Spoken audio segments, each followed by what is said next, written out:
Welcome sa Tagalog Manhwa Recap.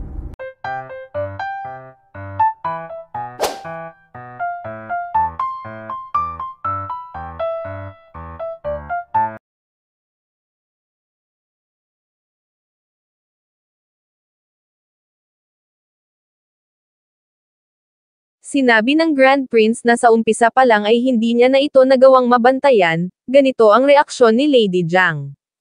Sa labas ay nagtanong si Minister Park kung ano sa tingin nito, sumagot si Lady Jiang na sa tingin niya, si Grand Prince Jaean ay makikinig sa kanila. Well, saad ni Minister Park, by the way, sabat ni Lady Jiang nagtanong kung nasaan na ang hari ngayon, sumagot si Minister Park na sa tingin niya ay iyon ay nasa isa sa mga government office. Sambit ni Lady Jiang kung ganun at least dapat niya iyong tingnan, subalit sumagot si Minister Park na iyon ay hindi maaari, isang bagay na ipinagtaka ni Lady Jiang. Nilinaw ni Minister Park na dati silang close kaya hindi raw ba't napaka-awkward kapag nagkita sila, subalit nag-iba rin ang isip nang marinig ang report na nagawa ng matunton ang eksaktong lokasyon na kinaroroonan ng hari. Sa kabilang dako ay makikitang patuloy ang nangyayaring labanan, mapapansin ding nagawang magapi ni King Yon Sangun at Sung Jae ang ilan sa mga kalaban, sa kasamaang palad ay mayroon na namang mga dumating. Napasabi si King Yon Sangun na ang mga ito ay hindi nauubos, tinanong ang kanyang kasama kung ayos pa ba ito, sumagot ng oo si Sung Jae. Inilahad na marahil ang rason ay dahil sa matagal-tagal na rin mula nung siya ay umiwas sa pag-inom, hinimok ang hari na ano raw ba kaya kung maging ito ay tumigil na rin sa pag-inom. Subalit tumawa lang ang hari, nagtanong kung ano ang pinagsasasabi nito umano'y pagkatapos nilang madil ang lahat ng mga ito, siya ay iinom hanggang sa siya ay bumagsak. Gayunpaman, lingid sa kaalaman ng hari sa kasalukuyan ay hindi na magawang maigalaw ni Sung Jae ang kanyang kaliwang kamay, dahil sa injury na natamo nito. King Yon Sangun, sigaw ng isang boses, bitawan daw nito ang kanyang espada at sumuko dahilan upang mapalingon ang hari, patungo sa direksyong pinagmulan ng boses na mapag-aalamang nanggaling kay Minister Park. Park Jong-won, you bastard, sigaw ng hari, umano'y pinahalagahan niya ito, subalit papaanong nangyaring siya ay nagawa nitong traidorin at nag-commit ng treason, sumagot si Minister Park na iyon ay dahil sa ayaw niyang magpikit mata sa tyrant na umugol sa pundasyon ng Joseon. Idinagdag na kung gusto nitong mabuhay ito'y sumuko ng mahinahon, ngunit sumagot lang ang hari na kaysa sa mahuli ng buhay ng isang traidor na tulad nito, mas pipiliin niya pa itong isama sa kabilang buhay. Well, saad ni Minister Park, umano'y kung ganoon ang kahilingan nito, humingi ng tawad ang hari kay Sung Jae dahil nauwi sa ganito ang lahat. Sumagot si Sung Jae na wag itong magsalita ng ganito, dahil siya ay nakahandang samahan ito hanggang sa huli. Bring it on, agad na sigaw niya na pangisi si Minister Park, gayunpaman bigla na lang siyang mayroong napansin at ang iba pa, napatingin sa itaas, napatanong kung ano ang bagay na iyon. Makikita ang anino ng bagay na tinutukoy nila sa kanyang pagkabigla ay napasabi si Minister Park na iyon ay, well, syempre ang bagay na ito ay walang iba kundi ang hot air balloon. Your Majesty, tawag ni So at mapapansing kasama niya si Mr. Gapdong. Sa muli ay tinawag ni So ang hari, nagsabing sila ay narito upang iligtas ito, sa pasigaw na paraan ay napatanong si Minister Park kung ano ang nangyayari. Umano'y bakit nandito ang bagay na ito, Your Majesty, heto, sigaw naman ni So sabay angat sa lubid. Nagbigay ng utos si Minister Park sa kanyang mga tauhang armado ng pana na panain ang bagay na iyon, gayunpaman, sinabi ng isa na wala silang mga archers dito. Your Majesty, sigaw ni So, ito raw ay kumapit sa lubid, pagkarating sa ibaba, ay hinimok ni Sung Jae ang hari na bilisang kumapit at sumakay. Nagmamadaling humabol si Minister Park, sumigaw na ang mga ito ay hindi makakatakas, ngunit siya ay biglang sinalubong ng isang slash na nagmula kay Sung Jae. Tinawag ng hari si Sung Jae, subalit ito ay hindi sumagot. Sinabi ni Mr. Gapdong kay So na ang Majesty ay nakasakay na sa rope ladder, palalakasin niya ang apoy kaya bilisan na nito sa pagtanggol sa mga sandbags. Lim Sung Jae, hayop na lasinggang traidor, sambit ni Minister Park. Ang pangahas naman daw nitong pigilan siya, bakit hindi na lang daw nito bilisang tumabi. Hatugon ni Sung Jae, nagtanong kung hindi ba nito alam na matagal na siyang hindi umiinom, kaya pagpipire-pirasuhin niya ang mga mababangis na mga rebeldeng susugod sa kanya ngayon.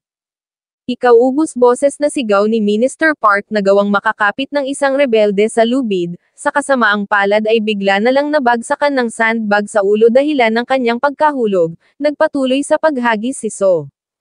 Kung ganun sigaw ni Mr. Gapdong kung ganun sila raw ay aalis na tinawag ng hari si Sung Jae, gayunpaman ang bagay na ito ay tinanggihan ni Sung Jae dahil umano'y kung dalawa silang sasakay, magiging mas delikado ang sitwasyon para sa kanila. Nagtanong si King Yon Sangun kung ano ang pinagsasasabi nito bilisan na nito't kumapit sa rope ladder.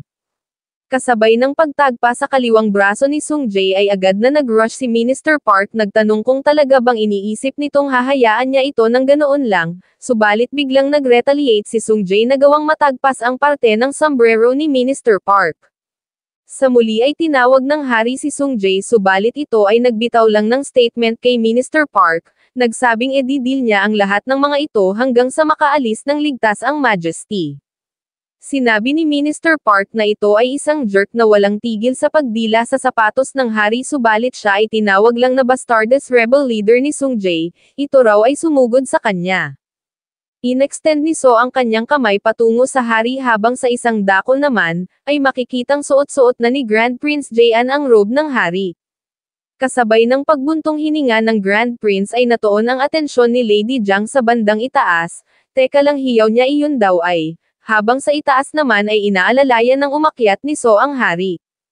Tumingin si King Yon Sangun sa ibaba kung saan makikitang pinagtutulungan na si Sung Jae, kasabay ng paghiyaw ng hari ay ang pagbagsak ng kanyang pinakamatalik na kaibigan, di maiwasang maluha. Shit sambit naman ni Minister Park sabay dura ang hari ay nakatakas. Tinanong ang kanyang mga tauhan kung ano pa ang ginagawa ng mga ito raw ay sumakay na sa kanilang mga kabayo, habulin ang hot air balloon at wag alisin ang paningin. Napatingin sa kalangitan si Sung Jae Your Majesty pilit na bigkas niya umano'y ang Majesty ay ang kanyang best drinking buddy gayunpaman dahil sa kanyang incompetence hindi niya na ito makakasama pa. Siya raw ay umaasang bibisitahin nito ang kanyang puntod at magbubuhos ng alak doon, dumaloy sa kanyang isip ang mga alaala ng kahapon, bago tuluyang malagutan ng hininga. Makalipas ang ilan pang mga sandali ay makikita ang pagtakbo ng mga courtesan patungo sa kanilang master habang sa itaas naman, ay ganito ang tagpo. Sa labas ng city gate ay makikita ang pagdating ng grupo ni Hyunho sumigaw na buksan ang gate, sumagot ang isang guard. Nagpakilala bilang Park Ondong ang main judge ng capital at ang chief gatekeeper ng Donuman, ipakilala daw ng mga ito ang kanilang mga sarili. You traitor pasigaw na tugon ni Hyunho ang pangahas naman daw ng isang rebelding traidor na magsalita ng ganito, subalit nagtanong lang si Chief Park kung sino ito upang mangahas na siya ay tawaging traidor. Sumagot si Hyunho na siya ay ang legitimate son ni King Seongjong at ang kapatid ng kasalukuyang hari siya ay si Grand Prince Jinsong, umano'y narinig niyang ang mga rebeldeng ito ay nangahas na i-threaten ang kanyang kapatid nung nakaraang gabi nung sila ay patungo sa hilaga upang harapin ang mga Jurchens, sabay bigay ng utos na buksan ng mga ito ang gate ngayon din. Sinabi ni Chief Ondong sa kanyang mga kasamahan na wag magpadala, dahil ang frontline at rear troop ng expedition ay nasa kanilang panig. Sinabi ni Yukso na sasamantalahin niya na muna ang pagkakataong ito upang puntahan ang hukbo ng Hwang He-do at Gyeonggi-do na nangako ng suporta sa kanilang daan papunta rito, in-emphasize na sila ay malalagay sa alanganin kung susugod sila ngayon. Sumagot si Hyunho na alam niya rin ang patungkol doon subalit sa ngayon ang ipinag-aalala niya ay hindi patungkol sa kung sino ang mananalo, kundi ang idea ng pakikipaglaban-laban sa kanilang sariling mga tao. Sinabi ng isang guard na ang taong ito ay talagang si Grand Prince Jinsong umano'y nakita niya na ito noon sa Jeomseogri, napatanong ang isa kung ano na ang gagawin nila. Sinabi ni Ban na it's a pity na ito ay mauuwi sa civil war gayunpaman, hindi na nila maibabalik pa ang bagay na nangyari na. Nung sandaling ang mga ito ay nagpasyang mag-participate sa rebellion ang mga ito ay hindi na nila mga tao pa, sumagot si Hyunho na alam niya rin ang patungkol doon. Gayunpaman ano naman daw ba ang kasalanan ng mga sundalong naroon, ang tunay na guilty rito ay yung mga superiors na siyang ugat ng rebellion na ito. Samantala, sa palasyo naman ay pasigaw na nagtanong si Lady Jiang kung kailan pa darating yung isang minister at secretary, sumagot ang isang opisyal na sa tingin niya ang mga iyon ay paparating na sa ngayon. Nagtaka si Lady Jiang nang makita ang sombrero ni Minister Park, nagtanong kung bakit nito sinusuot ang kanyang sombrero sa ganitong paraan, ngunit sinabi lang ni Minister Park na ang Grand Prince ay uupo na rin naman sa trono, kaya ano pa ang ipinag-aalala nito. Ano pa, tanong na tugon ni Lady Jiang. Anong sinabi nito? Umano'y papaano nito nasasabi ang bagay na ito sa kabila ng katotohanang hinayaan lang nitong makatakas ang hari. Sumagot si Minister Park na ang mga nasa itaas ay mahuhulog din balang araw. Isa pa, hinahabol na ngayon ng kanilang mga sundalo ang hot air balloon, kaya matter of time na lang bago nila tuluyang mahuli ang taong iyon. Dumating ang isang tauhan upang magbigay ng report mula sa Siodimon Gatekeeper. Nagtanong ang opisyal kung ano ang nangyari. Sumagot ang individual na sinasabing si Grand Prince Jinsong ay nilid ang expedition patungo rito, at ang mga iyon ngayon ay naghihintay na sa Siodimon Gate. Ang tatlo'y na alarma sa kanilang narinig, habang sa kabilang dako naman ay patuloy na sinusundan ng mga rebelde ang hot air balloon. Sa itaas ay napamura si King Yunsangan. Umano'y magiging mahirap na madil ang mga ito kapag kaganito, Your Majesty. Sabat naman ni Mr. Gapdong, magtiis lang daw muna ito ng kaunti. Ano, lingon ni King Yunsangan. Nagtanong kung mayroon pa bang ibang paraan. Oo, tugon ni Mr. Gapdong. Ang hot air balloon ay papababa na, sigaw naman ng mga rebelde, habang ang isa naman ay nagtaka nang may napansin na patanong kung ano yung nandoon. Sumigaw ang isa na ang direksyong iyon ay ang Army Blacksmith. Ano, ang mga iyon daw ba ay patungo sa armory? Sumabat ang isa na iyon ay wala na ring silbi pa. Nagbigay ng utos na butesin agad ang hot air balloon na iyon pagdating nila sa intersection upang masigurong iyon ay hindi na makakalipad pa. Hinimok ang lahat na maghanda. Nang papababa na ang hot air balloon sa vicinity ng Army Blacksmith ay napangiti ang isang rebelde habang hinihila ang string ng kanyang pana. Umano'y kung ang target ay ganito kalaki madali lang itong, gayunpaman nanlaki ang kanyang mga mata nang mapansin ang isang member ng Army Blacksmith sa bubong nakahanda ng kalabitin. Ang gatilyo sa kabutihang palad ay nagawang maiwasan ng rebelde, subalit nagbigay naman ng trauma sa kabayo. Sa pasigaw na paraan ay nagtanong ang junior ni Mr. Gapdong kung nakita ba ng mga ito ang kapangyarihan ng Sojourn Barrel. Umano'y ang ginawa niyang iyon ay isa lamang warning, siya ay hindi na magmimintes pa sa susunod na pagkakataon. Idinagdag na kapag ka ang mga ito ay lumapit pa, ang mga ito'y walang habas niyang papuputukan. Nagsalita si Mr. Gapdong. Nagsabing mayroon pa siyang maraming mga laro ang gustong ipakita sa mga punks na ito bukod sa barrel. Ang pangahas naman daw ng mga itong magbiro rito sa harap ng Army Blacksmith, nang ganitong mga basurang sandata lang ang dala. Nakaramdam ng pagkabahala ang mga rebelde sa kanilang narinig, habang sa kabilang dako naman, partikular sa labas ng city, ay makikitang nagtayo ng mga tent ang grupo ni Grand Prince Jinsong. Sinabi ni Hyunho na talagang ito ay napakapayapa. Sinabi ni Yukso na malamang sa ngayon ang mga iyon ay hinihintay ang pagdating ng Imperial Army Expedition, hinihintay ang pagdating ng mga individual na sumali sa revolt. Sinabi ni Hyunho na ganoon din ang tingin niya. Napunta ang topic sa Pyongan Governor. Ang dalaway nag-analyze patungkol sa mga posibilidad, nang biglang sumabat si Ban. Nagsabing ang suportang hukbo mula sa Gyeonggi Province ay dumating na. Hatugon ni Hyunho, so lumalabas na ang mga iyon daw pala ay dumating ng mas maaga kaysa sa inaasahan niya. Sa itaas naman ng gate ay ganito ang reaksyon ni Chief Andong nang makita ang mga paparating. Sinabi ng isang guard na lumalabas na ang reinforcement ng mga iyon ay dumating na. Sinabi ni Chief Andong na since ang mga ito ay dumating rito ng ganito kaaga, malamang na ang mga ito ay ang hukbo ng Gyeonggi Province. Idinagdag na since ang hukbong ito ay mga reserve lang din naman, ang mga ito ay hindi ganoon karami. Isa pa, papaano naman ang supply ng pagkain ng mga ito since hindi magagawa ng mga itong manloob sa mga kabahayang nasa labas ng city gate sa harap ng Grand Prince, kaya ang kinakailangan lang nilang gawin sa ngayon ay ang isarado ang gate at antayin ang pagdating ng expedition troops. Subalit nabigla siya nang makita ang paglapit ni Grand Prince Jinsong. Sumigaw na para sa taksil na si Park Andong. Ito raw ay makinig. Nagtanong kung hindi ba nito nakikita. Ang lahat ng mga sundalo mula sa iba't ibang lugar ay nagtipon dito upang i-reclaim ang Hanyang, pagkatapos na marinig ang balitang inukupan ng mga taksil ang syudad. Kung kaya siya na si Grand Prince Jinsong na anak ni King Seongjong at kapatid ni King Yoon Sangun ay sinasabihan ang lahat ng mga sundalong narito sa wall ngayon na kapag inabandona ng mga ito ang kanilang mga sandata at buksan ang gate ngayon din, siya ay magpapakita ng awa at hahayaang mabuhay ang mga ito. What a bluff, tugon ni Chief Andong sabay tawa. Nagtanong kung talaga bang iniisip nitong magagawa ng mga itong mapasok ang wall ng ganoon kadali gamit lang ang ganito karaming mga sundalo at armas, o tugon naman ni Hyun Ho. So iniisip daw pala nitong ito ay isa lamang ordinaryong kanyon, sabay tawa. You jerk, dagdag niya pa. Nagtanong kung narinig na ba nito ang patungkol sa Flying Thunderbolt, ganito ang reaksyon ni Chief Andong sa kanyang narinig. Sinabi ni Ban sa Grand Prince na hindi raw ba't nabigo silang makapagdala ng Flying Thunderbolt dahil sa sila ay nagmamadali, ngunit siya ay pinatahimik ni Hyun Ho. Nagsabing alam niya, lumalabas na ang hawak pala ni Hyun Ho ngayon ay isa lamang chamber potty na madalas na ginagamit sa barracks. Idinagdag ni Hyun Ho na hanggat maaari ayaw niyang gamitin ang mga sandatang dinivelop bilang panlaban sa mga Jurchens laban sa kanyang sariling mga tao, kung kaya mga sundalong kasalukuyang nasa itaas ng wall, bilisan ng mga itong patayin si Park Andong at buksan ang gate.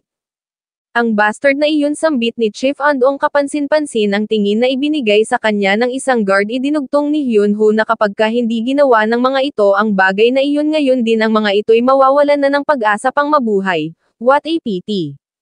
Sinabi ng guard sa tabi niya na narinig niya na ang patungkol sa bagay na iyon. Walang makakasurvive sa kanila kapag nagkaganon. Sumigaw si Hyun Ho na ito na ang huling warning, buksan ng mga ito ang gate.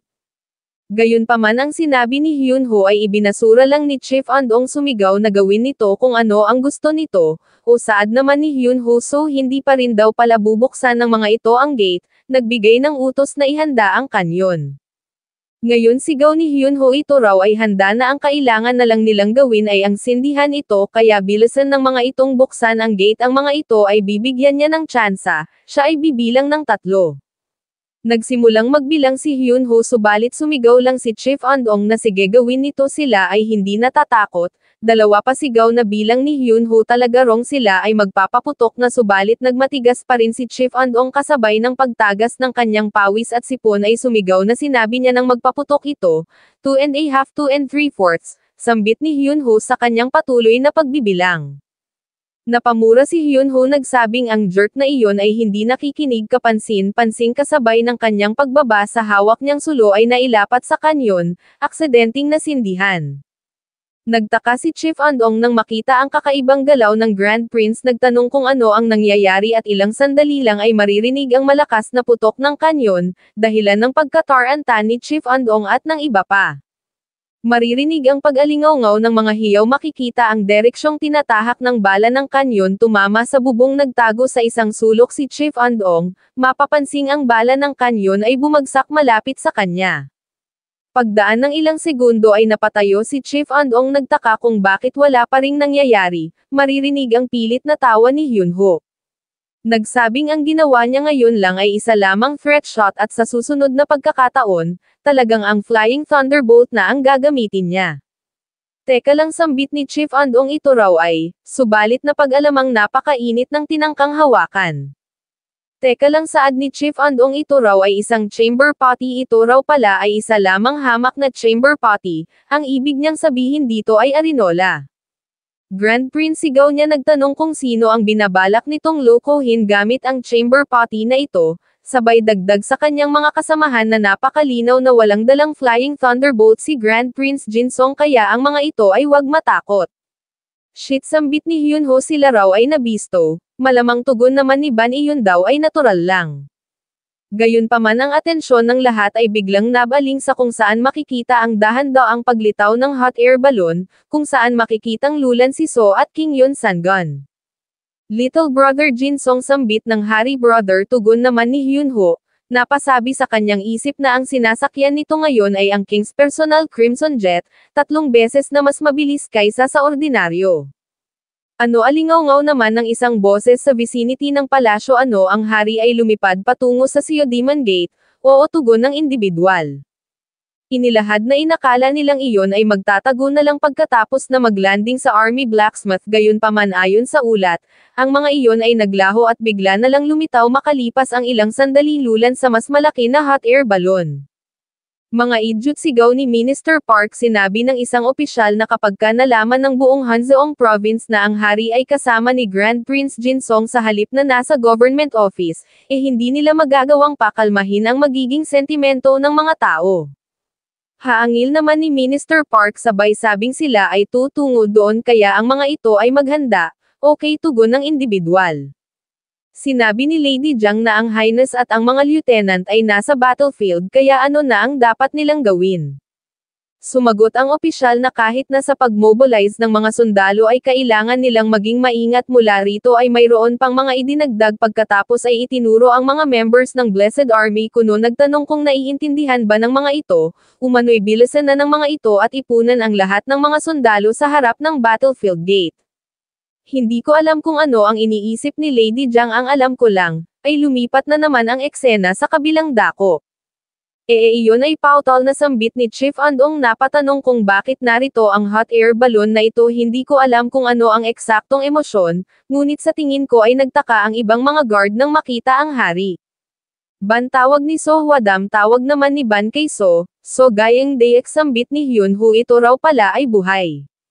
Sinabi ni Yukso na lumalabas na ang Majesty raw pala ay hindi nahuli ng mga taksil, habang sinabi naman ni Hyunho na mukhang napakahusay ng nagawa ni So. No way, sambit ni Chief Andong. Shoot, sigaw niya papabagsakin ang bagay na iyon. Nagtanong kung ano pa ang ginagawa ng mga ito. Umano'y bilisan na ng mga ito at panain ang bagay na iyon, gayunpaman walang nakinig kaya inagawan niya na lang ng pana ang isang guard. Kasabay ng kanyang pag-aim ay sinabi ng isang guard na hindi nito maaaring gawin ang bagay na ito, gayunpaman hindi na nagpapigil pa si Chief Andong, agad na nagpakawala, sa kasamaang palad ay sa sandbag lang tumama. Sinabi ni So sa hari na kailangan nilang tanggalin ang ilang mga sandbags at pataasin ang altitude, subalit nagtanong lang si King Yon Sangun kung talaga bang iyon ay necessary, hindi raw ba't maaari namang maghagis na lang sila ng isang mabigat na bagay nang ang hot air balloon ay maging mas magaan. Tama ang hula mo, ang hawak niya ngayon ay ang infamous na Flying Thunderbolt. Pakiusap, sigaw ng isang guard kay Chief Andong. Umano'y kapag ginawa nito ang bagay na ito maaaring matamaan nito ang Highness. Subalit sinabi lang ni Chief Andong na tumabi ang mga ito dahil kailangan niyang puntiryahin ang bagay na iyon nang iyon ay bumagsak. Nagtanong kung naiintindihan ba ng mga ito, nang bigla siyang mayroong napansin. Makikita ang mabilis na pagkahulog ng Flying Thunderbolt bumagsak sa wall sa mismong harap nila. Naalarma si Chief Andong. Flying Thunderbolt, sigaw ng iba pa. Ito raw ay totoo na nagunahan sa pagtakbo, kasabay ng paghingi ng tulong ay tumalon si Chief Andong. Maririnig ang dagandong ng malakas na pagsabog sa ibaba ay nagtaka si Hyunho. Teka lang, ang tunog ng pagsabog na iyon, hindi raw ba't iyon ay ang tunog ng Flying Thunderbolt? Hahahatawa naman ni King Yon Sangun sa itaas. Nagtanong kung ano ang pakiramdam. Idinagdag na ito ay ang kaparusahan ng langit sa mga taksil. Sa ibaba ay mukhang matagumpay ang naging landing ni Chief Andong. Punk, sigaw niya sa mga guards. Nagtanong kung ano pa ang ginagawa ng mga ito, bakit hindi hinuhuli ng mga ito ang Highness, subalit siya ay tinutukan lang ng mga sibat. Sumigaw ang isang guard na itikom nito ang kanyang bibig. Tinawag na taksil si Chief Andong, at mula doon ay binuksan na ang gate. Kasabay ng pagpasok ng hukbo ni Hyunho ay mapapansin ang pagyukod ng mga guards. Nagpaabot ng pagbati sa Grand Prince. Napasabi si Yukso na somehow nagawa nilang makapasok ng walang dumadanak na dugo. Oo, tugon naman ni Hyunho, ito raw ay relief. Natuon ang atensyon sa unahan kung saan makikitang maingat na hinihila ng ilang mga guards ang hot air balloon pababa. Maririnig ang anunsyo ng pagdating ng hari. Patakbong lumapit si Hyunho. Nagtanong si Hyunho kung ito ba ay nasaktan. Sumagot si King Yon Sangun na siya ay ayos lang. That's good to hear, tugon ni Hyunho. Siya raw ay nag-alala ng husto. Sinabi ng hari na siya ay ayos lang, gayunpaman si Lim Sung-jae ay ano sabat ni Hyunho. Nagtanong kung ano ang nangyari kay Brother Sung-jae. Idinugtong ng hari na inalay nun ang kanyang sariling buhay upang siya ay makatakas. Ganito ang reaksyon ni Hyunho sa nangyari. Sumabat si So na para naman sa Grand Princess Consort, iyon ay dinala na ni Jang Ji-um sa ligtas na lugar. Ano pa tanong na sambit ni Hyunho ginawa ni Jang Ji-yoon ang bagay na iyon, sabay sabing ang ginawa nito at Jang Ji-yoon ay great job nagpasalamat. Ahehe tugon naman ni So nagsabing ginawa niya lang ang tamang gawin, nagsalita si King Yoon Sang-gun. Nagsabing bilang hari kailangan muna nilang i-reclaim ang palasyo bago siya makapagbigay ng maayos na parangal sa mga ito, iniharap ng mga guards sa hari ang ngayon nakagapos ng si Chief Andong. Park Andong sigaw ng hari ikaw na taksil umano'y sinakripisyo nito ang matagal na nitong posisyon bilang judge ng ahas na tumayo sa tabi ng watawat ng mga taksil tinanggap ang posisyong chief gatekeeper na ibinigay ng mga rebelde, hindi umimik si Chief Andong.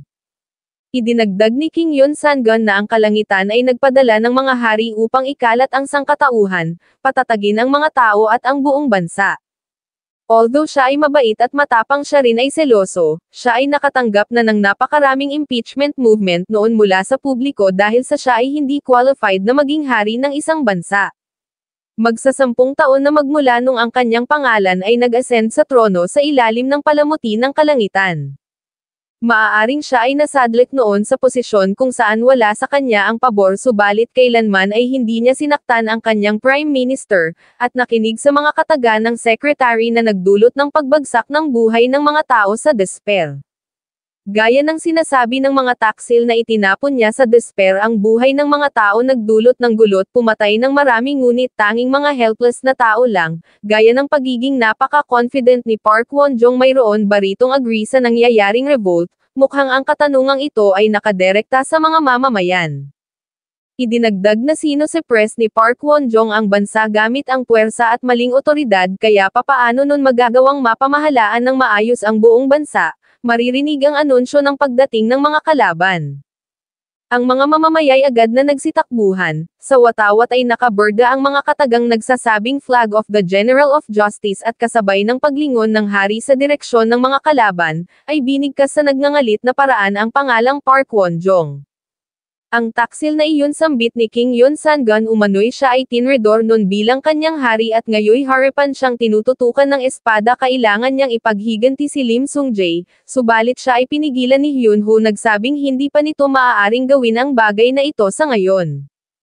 Inilahad na kapag sila ay lumaban ng reckless bago pa man magtipon ang lahat ng kanilang mga hukbo ang kanilang pagkatalo ay magiging tiyak, napaisip si King Yoon Sang-gun. Sumigaw ang mga guard na sila ay nanunumpa ng katapatan sa Majesty ganoon din ang hukbo ng Gyeonggi Province umano'y pagsisilbihan at susundin nila ang anumang ipag-utos ng hari. Grand Prince sambit naman ni Yukso pakiusap sila raw ay bigyan nito ng order. Hindi umimik saglit si Hyunho na patiklop ng kamao habang sa kabilang dako naman, ay hinimok ni Professor Jang-gun ang lahat ng mga subjects ng capital city. Siya ay nagbigay ng talumpati upang himukin at kumbansihin ang lahat bigyan ng lakas ng loob, at tinapos sa mga katagang kapag ginawa nila ang lahat ng iyon sila ay maaalala magpakailanman.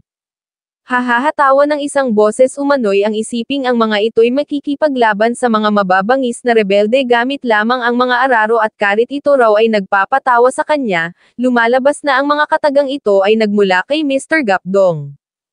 Nagtanong kung talaga bang gusto ng mga itong maalala ng buong henerasyon bilang mga taong namatay ng walang saysay, o gusto ng mga itong maalala bilang mga contributor sa pagpigil sa rebellion sa pamamagitan ng pagpanalo sa laban. Kapansin-pansin ang kanya-kanyang post ng mga kasamahan ni Mr. Gapdong sambit naman ni Professor Jang-gun mga sandata, muling lumipat ang eksena. Nagtanong si Hyunho kung gaano karami sa tingin nito ang hukbo na mayroon ang mga rebelde sumagot si Yukso na 12 ng mga horsemen at sa unang tingin, nasa daan-daang mga sundalong hindi nakasakay sa kabayo. Sinabi ni Hyunho na kung patungkol sa mga horsemen hindi nila maaaring i-ignore ang bilang ng mga sundalo na nasa kanilang hukbo gayunpaman hindi raw but worth a try kapag pinagsama nila ang kanilang star troops mga horsemen at mga guards ng Siodimon Gate, sumagot si Yukso na ang problema ay wala pang anumang practical experience ang kanilang star troop, napatingala ang dalawa sa tawag ni So. Ang expedition sigaw niya umano'y ang Expedition Army ay nagmamarcha sa malayo sa direksyon ng Nogosan Mountain, isang bagay na ikinabigla ni King Yoon Sang-gun. Nagtanong kung ano ang ibig nitong sabihing Expedition Army umano'y papaanong nangyaring ang mga iyon ay patungo rito sa Hanyang, sumagot si Hyunho na marahil na clear na ng mga iyon ang Pyongyang. Idinagdag ni Hyunho na hindi raw ba't ang Nogulsan Mountain ay ang lugar na kinaroroonan ng Sogang University, kung ganun gaano katagal bago makarating ang mga iyon dito. Sumagot si Yukso na mga isang oras hindi dagdag niya pa. Umano'y niwala na silang kahit na 15 minuto man lang na maaaring ma-spare. Sinabi ng hari na sa sandaling dumating ang mga iyon sila ay napalibutan na ng mga kalaban kung kaya bago iyon mangyari, kailangan nilang ma-reclaim ang syudad. Napaisip saglit si Hyunho ilang sandali lang ay nagbigay ng utos na isarado ang gate, siguruhing walang makakapasok kahit na daga. Binigyan niya rin ng utos si Yukso na paghandain ang lahat ng mga horsemen sabay baling sa hari nagtanong kung ilang mga flying thunderbolt na lang ang mayroon sila, sumagot ang hari na mayroon pang 4 na natitira.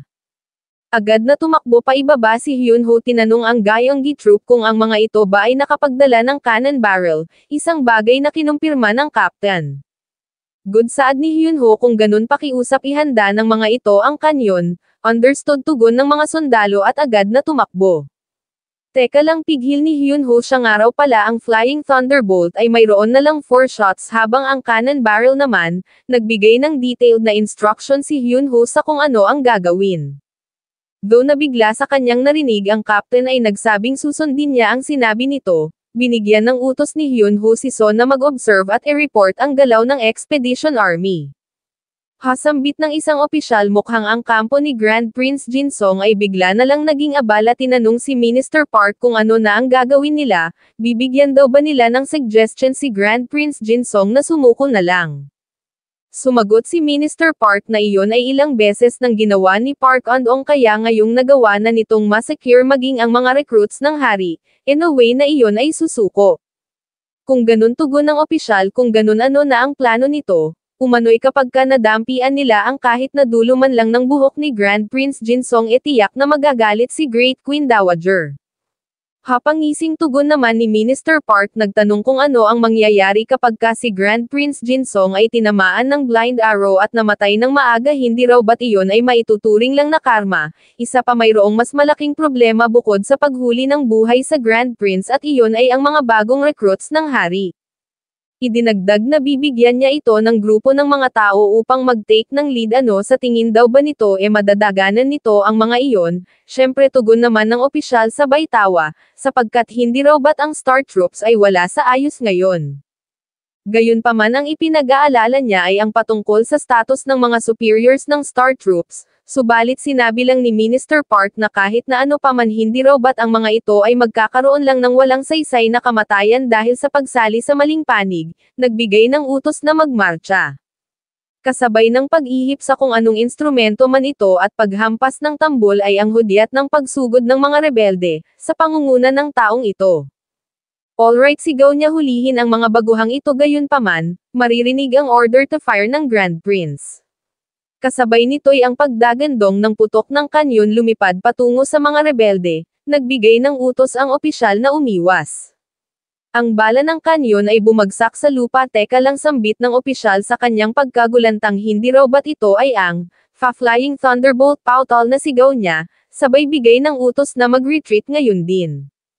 Ang kanyon ay muling pinakargahan ni Hyunho nagbigay ng utos na magpatuloy sa pag-atake, isang malakas na putok ang dumatol. Hindi magkamayaw sa pagtakbo ang rebelding hukbo what the hell sambit ng opisyal hindi niya raw inaasahang makikita niya ang tinatawag na Flying Thunderbolt dito, retreat sigaw niya pa ang mga ito raw ay tumakbo bago pa man sumabog ang mga ito.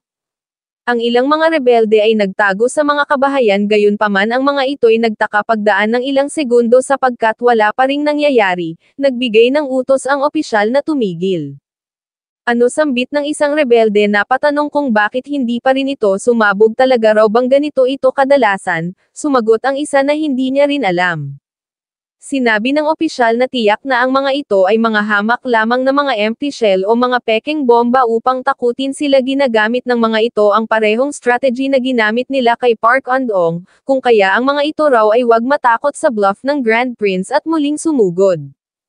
Thus ganoon na nga ang ginawa ng rebeldeng hukbo, ang kanilang pagsugod ay mariing pinagmasdan ni Hyunho, sabay bigay ng utos na once na may tira na ang pangatlong bomba ay magsisimula na rin silang sumugod. Thus ang mga horseman nga ng Star Troop ay pinaghanda na ni Yukso, nagbigay ng utos si Hyunho na pakawalan ang pangatlong bomba, at mula doon ay sumugod na ang Star Troop sa pangunguna ni Yukso. Kasabay ng pagsugod ng dalawang panig ay makikita ang paglipad ng Flying Thunderbolt bumagsak sa lupa. Hahahatawa ng opisyal, nagsabing gaya ng inaasahan ito ay isa na namang pekeng bomba. Umano'y napaka-imposible na ang reserve forces ng Star Troop ay magkakaroon ng maayos na sandata. Idinagdag na ang mga ito ay nagra-rush patungo sa digmaan ng walang anumang strategy. Ipakita sa mga baguhang ito ang kakayahan ng mga trained na sundalo, ihanda ang mga sibat.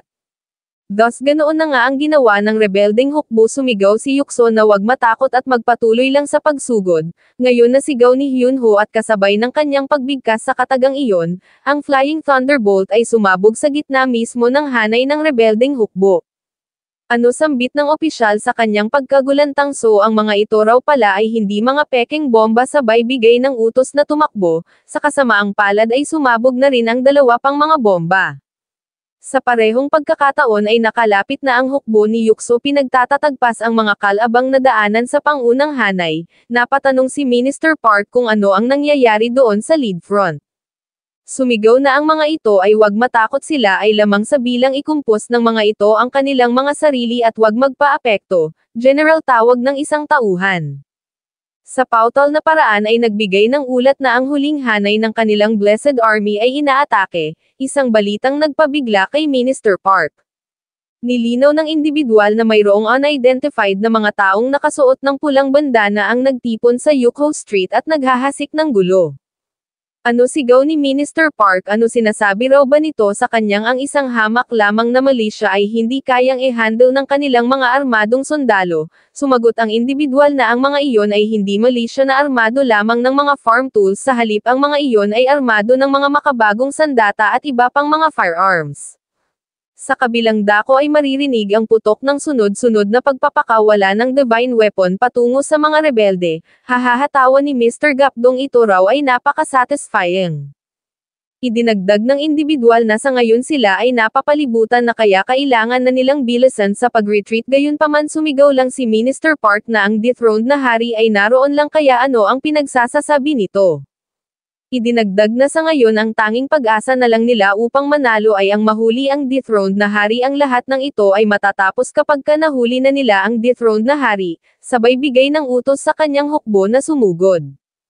Gayunpaman sa parehong pagkakataon ay makikita sa himpapawid ang Flying Thunderbolt na patungo sa kanilang direksyon, isang bagay na ikinaalarma ni Minister Park. Kasabay ng pagsabog ay ang kanyang pagkatimbuwang at paglipad ng mga members ng kanyang hukbo. Hahahatawa ni So, kamusta mga traidor? Umano'y sa pagkakataong ito ang ginamit nilang Flying Thunderbolt ay walang timer, maririnig ang hiyaw ng kabayo ni Minister Park.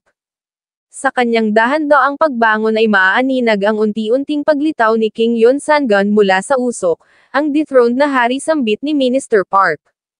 Sumigaw si Professor Janggun na ang mga nandoon ay grupo ng mga rebelde, nagbigay ng utos na sumugod at palibutan ang mga iyon. No way, retaliate naman ng rebeldeng hukbo. Binigyan ng utos ni Mr. Gapdong ang unang hanay na maghandang magpaputok, ganoon din ang pangalawang hanay. Sumigaw na pagkatapos ng unang hanay ay sumunod agad ang pangalawang hanay.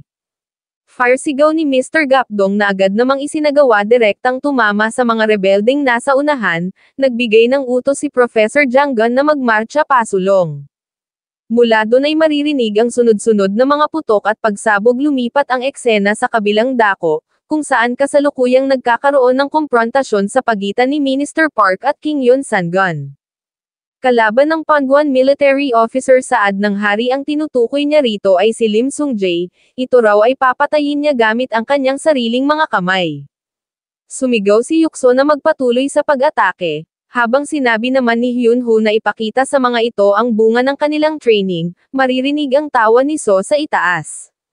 Nagsabing sa tingin niya sila ay mananalo. Tinanong si Ban kung agree ba ito. Gayunpaman mapapansing may kung anong nakita si Ban, at ang mga ito ay ang grupo ng Expedition Army na kabilang sa rebellious faction.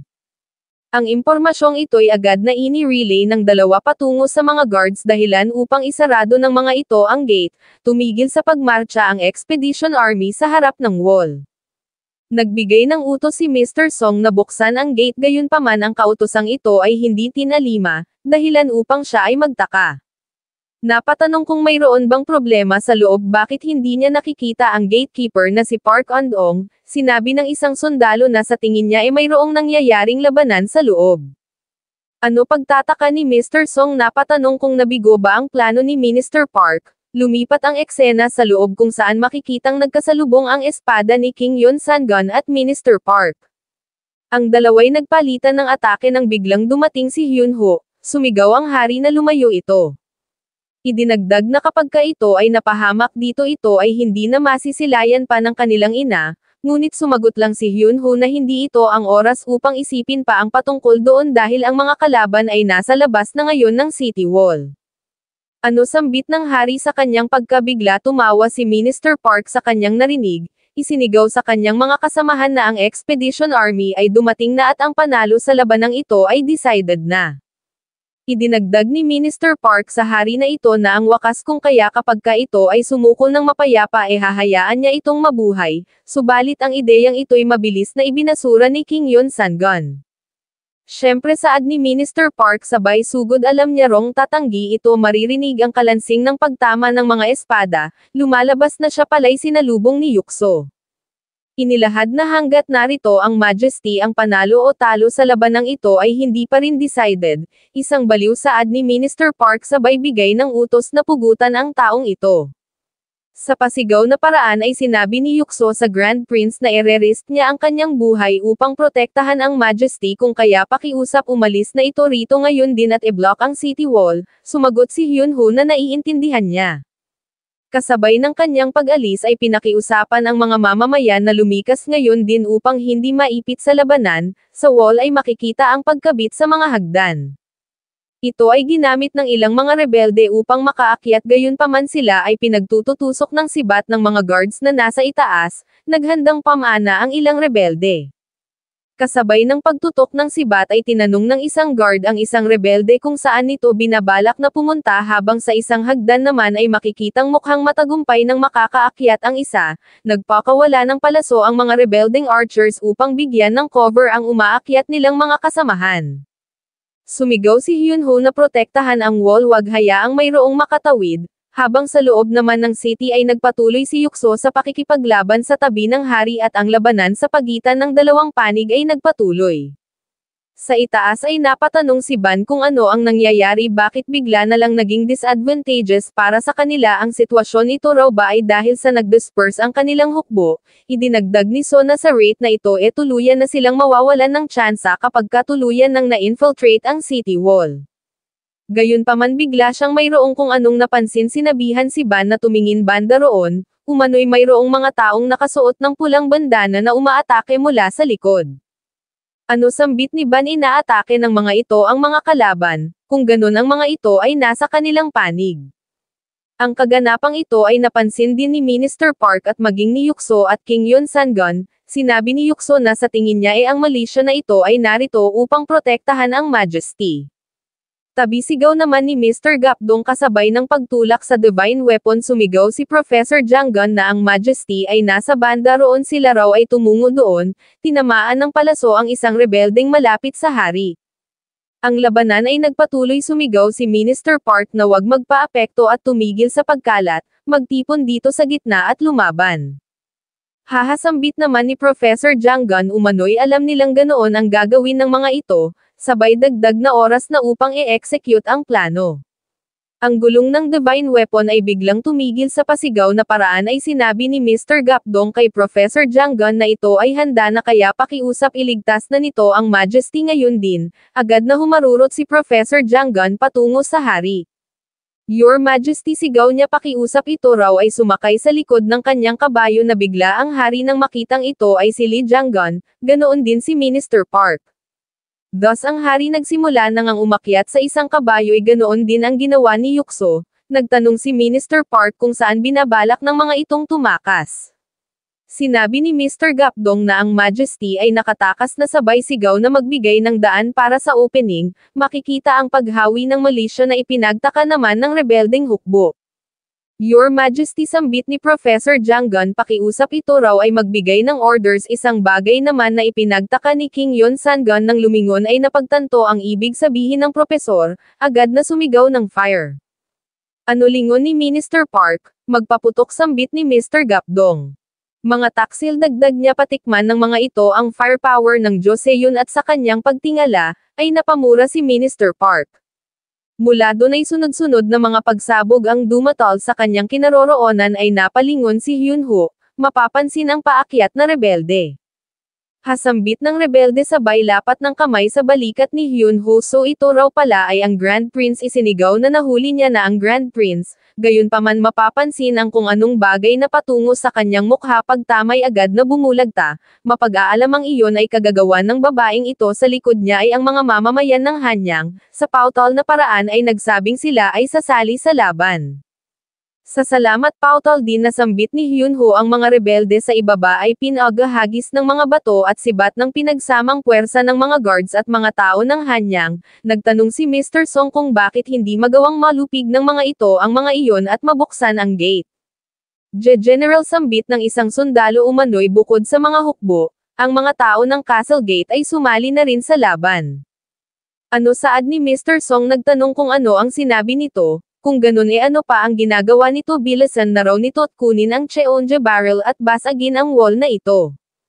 Iyon ay pautal na sambit ng sundalo. Ano, sigaw naman ni Mr. Song, siya raw ba ay hindi nito narinig? Bilisan na nito't i-wipe out ang lahat ng mga iyon.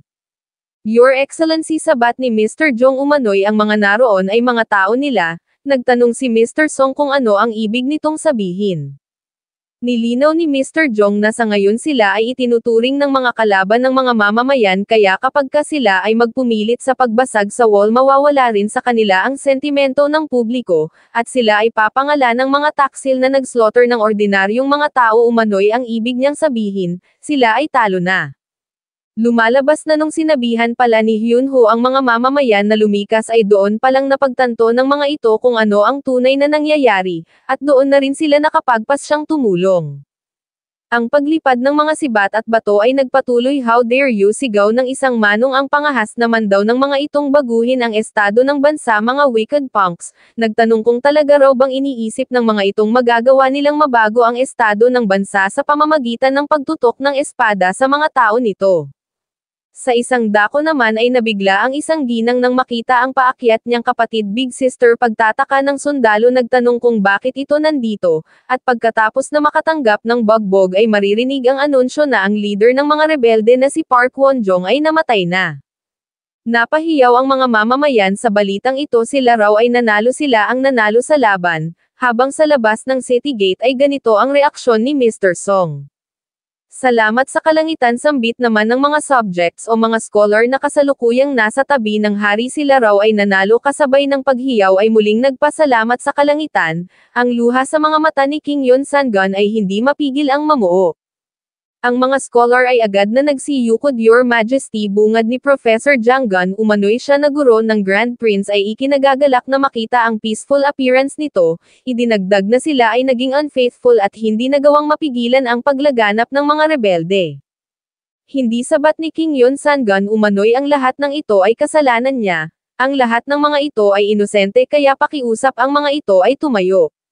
Your Majesty, sigaw ng mga scholar. Idinagdag ng hari na all this time siya ay namumuhay sa pleasure nang hindi alam na ang kanyang mga subordinate pala ay mayroon ng binabalak. Umano'y ang isiping ang kanyang pinakamatalik na kaibigan ay itinapon ang kanyang sariling buhay upang maprotektahan lang ang unworthy na nilalang na tulad niya laban sa mga kalaban. Inilahad sa mga scholar na gaya ng inaasahan, hindi niya alam kung papaano mababayaran ang katapangan ng mga ito. Kung kaya papaano niya aakusahan ang mga ito sa pagtindig at pakikipaglaban para sa kanya bilang hari. Dahan-daang yumuko. Idinugtong na pinapasalamatin niya ang lahat ng mga ito. Salamat sa pagtindig ng mga ito para sa kanya. Nabigla ang mga scholar nang makita ang tuluyang pagyukod ng hari sa harap nila. Idinagdag ni King Yon Sangon na siya ay habang buhay na magkakautang sa mga ito.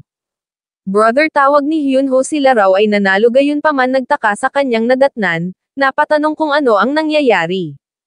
Your Majesty, sambit ng mga scholar, ang heavenly blessing nito ay hindi masukat, napatanong si Hyunho kung ano ang atmosphere na ito. Ilang sandali lang ay nagkita-kita na ang tatlo. Sinabi ni Hyunho na it's a relief na ang mga ito ay ligtas, right, tugon naman ng hari, at ang lahat daw ng ito ay salamat dito. Inilahad ni Yukso na ang katawan ng taksil na si Park Wonjong ay na-recover na. Sinabi ng hari na ang krimen ng taksil na iyon ay saka na nila madidil kapag ka na-reclaim niya na ang gayang Bokgung Palace. Nagtanong si King Yon Sangun kung mayroon pa bang ibang taksil sa King's Palace bukod kay Songhin. Sumagot si Professor Jang Gun na mukhang ganoon na nga. Kung ganun, saad ng hari, sila ay tumungo na doon. Lumipat ang eksena sa gayang Bokgung Palace. Kasabay ng paghagis sa sombrero ay sumigaw si Grand Prince Jaean na tingnan ng mga ito ang ginawa nila. Ito raw ay ang rason kung bakit paulit-ulit niyang sinasabing ayaw niyang suotin ang dragon robe. Kasabay ng pag-iyak ay idinagdag na dahil sa mga ito siya na isang inosente ay masasadlak sa kamatayan. Bakit pinilit siya ng mga ito kahit na sinabi niya ng ayaw niya? Your Majesty, saad ng Deputy Minister, pakiusap. Ito raw ay kumalma, habang napabuntong hininga naman si Lady Jiang sa isang sulok. Inilahad ng Deputy Minister na si Central Administrator Park Wonjong ay tumungo na doon kampan ng kanyang mga sundalo upang pigilan si Grand Prince Jinsong, kaya pakiusap maghintay lang ito ng kaunti, iyon ay babalik maya-maya lang dala ang ulat ng tagumpay. Hindi pa sigaw na tugon ni Grand Prince Jaean umano'y kahit na siya pa ay maging isang commoner, ayaw niya nang manatili pa sa posisyong ito. Pakiusap, sabat ng Deputy Minister, ikumpos daw nito ang kanyang sarili. Your Majesty, dagdag niya, kailangan nitong palakasin ang kanyang loob dahil ito ay didepensahan ng jury anuman ang mangyari, at ang mga taksil ay hindi magagawang madampian man lang ang hibla ng buhok nito. Deputy Minister, pagmamakaawa ni Grand Prince Jaean, pakiusap, siya raw ay pakawalan nito, siya ay hindi fit na maging hari. Deputy Minister, pakiusap, ayaw niya rong mabuhay bilang hari, mas gusto niyang mabuhay bilang prinsipe. Ganito ang reaksyon ni Lady Jiang habang nagmamasid. Idinagdag ng Deputy Minister sa Grand Prince na ngunit ito ay nag-ascend na sa trono, at since ito ay nag-ascend na sa trono wala nang sino man ang makakapanakit pa rito. Pakiusap, ito raw ay magtiwala sa kanila. Sumagot ang Grand Prince na napakatindi na ng ingay na maririnig sa labas, yet ito ay nagsasalita pa rin ng nonsense umano'y. Papaanong mangyayaring walang makakapanakit sa kanya? Siya raw ay tingnan nito ng mabuti umano'y. Papaanong mangyayaring siya ay maaaring maging hari? Sa labas ay maririnig ang boses na nagsasabing siya ay nagagalak na malamang ang kanyang pinsan pala ay hindi nasiraan ng bait, at pagbukas ng pinto, mapag-aalamang ang mga katagang iyon ay nagmula sa hari. Isa pang bagay, dahil sa sinabi niyang iyon, lumalabas na si Grand Prince Jaean pala ay kanyang pinsan at hindi tiyuhin. Nagulantang ang mga nasa loob nang makita ang hari, agad na nagbigay ng utos si King Yon Sangun, hulihin ang lahat ng mga taksil na ito. Thus ang nangyari, ganoon na nga pinulot ni King Yon Sangun ang sombrero na nasa sahig, kasabay nito'y maririnig ang boses ni Grand Prince Jaean. Your Majesty, hiyaw niya, siya raw ay inosente, pakiusap, espare nito ang kanyang buhay. Ang Deputy Minister ay ang siyang nagset sa lahat ng ito. Your Majesty, dagdag niya pa, ito raw ay napaka-unfair, siya ay inosente, ito ay hindi makatarungan. Makikita ang pag-akyat ng hari sa trono. Kasabay ng kanyang pag-upo ay tumingin sa direksyon ng kanyang kapatid, nagbigay ng ganitong ngiti na agad namang ibinalik ni Hyunho. Gayunpaman biglang naudlot nang makita si Lady Jiang sa likod ng hari, mayroong hawak na kutsilyo. Sinaksak ang hari kasabay ng malakas na tawa. Ang bagay na ito'y ikinagulantang ng mga opisyal maging ni Grand Prince Jaean. Patakbong lumapit si Hyunho, at ganoon din ang iba pa. Agad na sinugod ni Yukso si Lady Jiang. Si Professor Jang Gun ay nagbigay ng utos na tawagin ang Royal Physician, habang si Hyunho naman ay rumekta sa hari. Jinsong, sambit ng hari habang unti-unting nawawalan ng malay. Hindi brother, sigaw naman ni Hyunho, ito raw ay hindi maaari. Kasabay ng pagpikit ni King Yon Sangun sa kanyang mga mata ay ang paghiyaw ni Hyunho. Little brother Jinsong, saad ng hari, pagmulat ng kanyang mga mata sa kisame ay nakita ang ilang mga bumbilya, isang bagay na kanyang ipinagtaka, at nang tuluyang makita ng malinaw ang paligid ay napatanong kung nasaan siya. Kasabay ng kanyang pagtayo ay napatanong kung ano ito sa salamin ng bintana ay nakita ang reflection ng sarili, napatanong kung papaano ito nangyari. Ito raw ay ano siya raw ba ito? Napatanong kung papaano siya napunta sa lugar na ito. Ano siya raw ba ay patay na o nananaginip lang, at nang mapatingin sa labas ay mas lalong nabigla, nang makita ang nagtatayugang mga gusali. Ang lugar na ito saad niya ito raw ay balot ng daloy ng liwanag mula sa kalangitan hanggang sa lupa. Ano talaga raw bang ito ay isa lamang panaginip, at kung ganoon nga napaka-realistic naman. Sa pasigaw na paraan ay nagtanong kung mayroon bang narito mayroong maririnig na ingay sa bandang pinto, pagbukas ay mapag-aalamang si Hyunho. O saad niya sabay sarado sa pinto so ito raw pala ay gising ang akala niya ito ay umidlip, Little Brother Jin Song pasigaw na sambit ni King Yon Sangon. Kasabay ng paglapit ay nagtanong kung where the hell ang lugar na ito at ano itong damit na suot niya, subalit halang ang tugon ni Hyunho. Nagtanong kung bakit ito umaasta ng ganito umano'y matagal-tagal na itong hindi ng tutrol, nagtanong si King Yon Sangon kung ano ang pinagsasasabi nito. Gayunpaman tumingin lang si Hyunho sa kanyang phone nagsabing kung ito ay nakapagpahinga na kailangan na nilang umalis ngayon din dahil ang mga reporters ay nagtipon na, hindi nakaimak si King Yon Sangon. Mula doon ay lumipat ang eksena sa isang silid kung saan nakadisplay ang wallpaper ng palabas na pinamagatang I Shall Live as a Prince. Ang pag-flash ng mga reporter sa kanilang mga kamera ay sunod-sunod, tinawag si King Yon Sangon sa pangalang Mr. Lee Baekdol. Mr. Lee Baekdol sambit pa ng isa pakiusap ito raw ay tumingin banda rito, kuya saad ni Hyunho ito raw ay umupo banda roon, isang bagay naman na ipinagtaka ni King Yon Sangon. Sinabi ng isang babae na sila ay magsisimula na maya-maya lang kaya pakiusap ang lahat ay tumungo na sa kanilang upuan. Jin Song sambit naman ni King Yon Sangon nagtanong kung saan ito pupunta, bakit siya nito iniiwan. Pardon lingon naman ni Hyunho really dagdag niya pa, sabay sabing papaanong mangyayaring ang isang manager na tulad niya ay maaaring umupo sa tabi nito. Manager pagtataka ni King Yon Sangon nagsalita ang isang reporter nagpakilala bilang Lee Kang-sok mula sa Jongyong Daily, siya raw ay mayroong katanungan para sa director. Well una sa lahat ang mga ito raw ay binabati niya sa naging explosive response ng premiere, at sa totoo lang maging siya ay nag-enjoy din ng makita iyon, hahahatawa ng director sabay pasalamat. Idinagdag ng reporter sa director na ito ay nagcast ng bagong aktor bilang main character sa katauhan ni Mr. Lee Baekdol. Idinagdag ng reporter na gusto niyang marinig ang kwento patungkol sa casting ni Mr. Lee Baekdol. Sumagot ang director na magmula nung sandaling makita niya si Mr. Lee Baekdol nakita niya nang ito lang ang bukod tanging aktor na maaaring gumanap bilang Mujong, at dahil sa consistency nito sa set na palaging nasa 100% sa pagganap sa well-known image ni Mujong, siya ay nagkaroon ng goosebumps sa kanyang buong katawan. Nagtaas ng kamay ang isa pang reporter nagpakilala bilang Sang Hayoung-jung ng Daehan Daily News. Inilahad sa director na ang tanging narinig niya lang ito ay nagkaroon ng kaunting problema kay Mr. Baekdol sa kasagsagan ng movie shooting, subalit ano raw ba talaga ang naging problema? Sumagot ang direktor na iyon ay dahil sa draft scenario, since si Mujong ay inilalarawan bilang isang cold-blooded madman. At dahil nga doon ay nagsuggest si Mr. Lee Baekdol na wag tingnan si Mujong bilang isang cold-blooded na tao, sa halip ay tingnan bilang isang taong walang affection dahil sa kanyang dinadalang trauma dulot ng pagkamatay ng kanyang ina. Nagtanong ang reporter kung ito ba ay na-persuade dahil doon at iyon ba ang rason kung bakit naging ganoon ang takbo ng senaryo, sumagot ang direktor.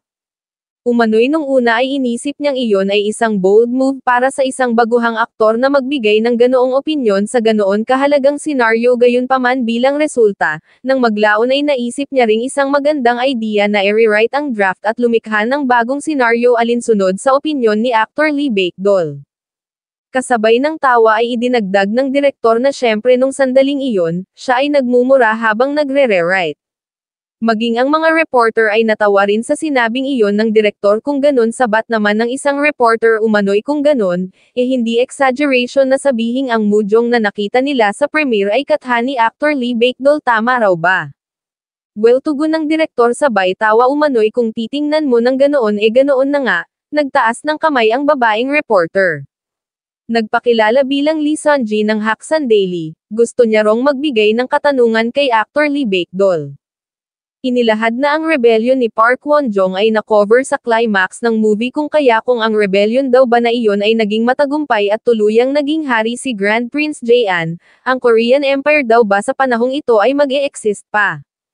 Ang mga tagpong iyon na nabanggit ng reporter ay biglang dumaloy sa alaala ni Kim Yon Sang-gun. Idinagdag ng reporter na bukod pa doon sa isang eksena kung saan sinaksak ni Jang Nok-soo, sa parehong pagkakataon ang mismong eksenang binanggit ng reporter ay nag-flash sa isip ni Kim Yon Sang-gun dahilan upang siya ay mapahiyaw at mahulog sa kanyang kinauupuan na bagok ang ulo, na siya namang ikinabigla ng direktor at ng iba pang mga cast.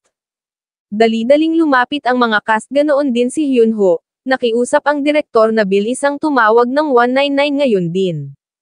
Kuya sigaw ni Hyun-ho. Jin Song sambit naman ni Kim Yon Sang-gun kasabay ng unti-unting pagkawalan ng malay, at habang pinagmamasdan ang ginagawang pagtawag sa kanya ng kuya ni Hyun-ho ay unti-unting nagbago ang itsura nito, lumalabas na nagising na si Kim Yon Sang-gun sa Joseon. Sinabi ng doktor na sa kabutihang palad salamat sa armor ang katawan ng hari ay hindi nagtamo ng matinding pinsala.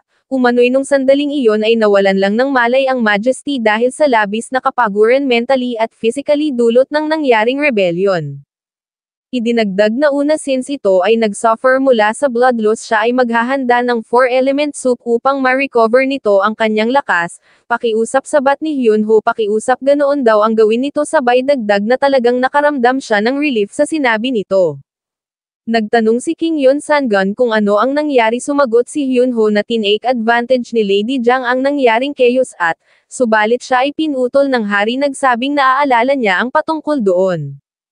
Idinugtong ni Hyun-ho na since nahuli na nila ang lahat ng mga rebelde, pakiusap ito raw ay mag-relax at mag-focus sa kanyang recovery. Right, tugon ni Kim Yon Sang-gun sabay dagdag na it's a relief. Inilahad na siya ay nagkaroon ng kakaibang panaginip, isang bagay naman na ipinagtaka ni Hyun-ho. Idinagdag ng hari na napanaginipan niyang siya ay namatay at napunta sa ibang mundo. Tumawa si Hyun-ho sa kanyang narinig, nagsabing kung ganon ito raw pala ay nagkaroon ng nonsense na panaginip. Nagpatuloy sa pagkwento si Kim Yon Sang-gun. Inilahad na siya ay mayroong suot na kakaibang itim na mga damit. Iyon ay isang lugar na hindi niya alam, subalit isang lugar na mayroong sapat na taas upang maabot ang kalangitan. Mayroong napakaraming makukulay na maliwanag na mga ilaw sa labas. Ang river light ay constant na dumadaloy sa ilalim ng kanyang mga paa. Then siya ay tinawag sa loob ng isang partikular na silid. Inilagay sa harap ng maraming mga taong hindi siya kilala. Sila ay nagtipon upang siya ay tanungin patungkol sa kanyang ginawa. Siya ay ni-refer ng mga iyon bilang mujong at sa sandaling iyon, napagtanto niyang siya ay isa ng patay na kaluluwa. Tinalakay ng mga iyon ang patungkol sa kanyang nakaraan. Nagtanong kung bakit siya ay naging tyrant. Siya ay nakaramdam ng takot. Umano'y sa sandaling iyon pakiramdam niya siya ay isang halimaw, subalit tumawa lang si Hyun-ho. Brother, saad niya. Nagtanong kung ano ang pinagsasasabi nitong ito ay isang tyrant. Umano'y ang lahat ng iyon ay isa lamang nonsense na panaginip. Pakiusap kalimutan na lang daw nito ang patungkol doon. Jin Song, saad ni Kim Yon Sang-gun, talaga rong siya ay nagpapasalamat dahil sa siya ay iniligtas nito, at dahil sa iniligtas nito maging ang Joseon. Mula doon ay lumipat ang eksena kung saan makikita ang pagtakbo ni Yeol at Hyun-ho patungo sa isa't isa, nagyakapan at naghalikan. Napaiyak si Mr. Jang habang nagkatinginan naman si So at Jang Ji-um.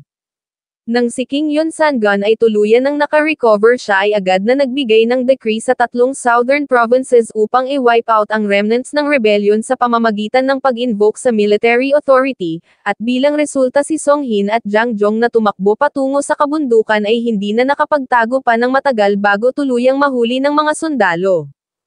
Ang na-recover na patay ng katawan ni Park Won-jong na siyang nag-lead sa rebellion ay ang kauna-unahang idinamba na sa harap ng gate, habang ang mga rebelde naman na sina Yoo Sun-jong, Song-hin at Jang Nok-soo ay binigyan ng parusang dismemberment o paghiwa-hiwalay ng katawan, at maging ang kanilang buong clan ay winasak din.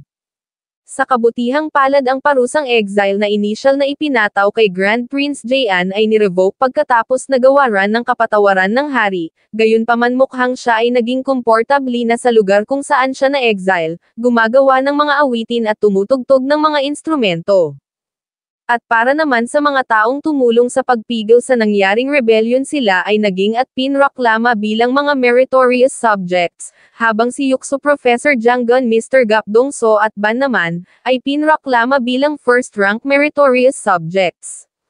Ang yumaong si Lim Sung-jae at Grand Prince Jin-song ay naging distinguished meritorious subjects, at binigyan ng titulo bilang mga national scholars at syempre, hindi nakalimutan ng haring bisitahin ang puntod ni Sung-jae kasama si Hyun-ho ay nakipag-inuman doon, sa madaling sabi si Lim Sung-jae na kinilala sa kasaysayan bilang isang treacherous subject ay naging isang loyal subject kasabay ng naging pagbabago ni King Yeon Sang-gun.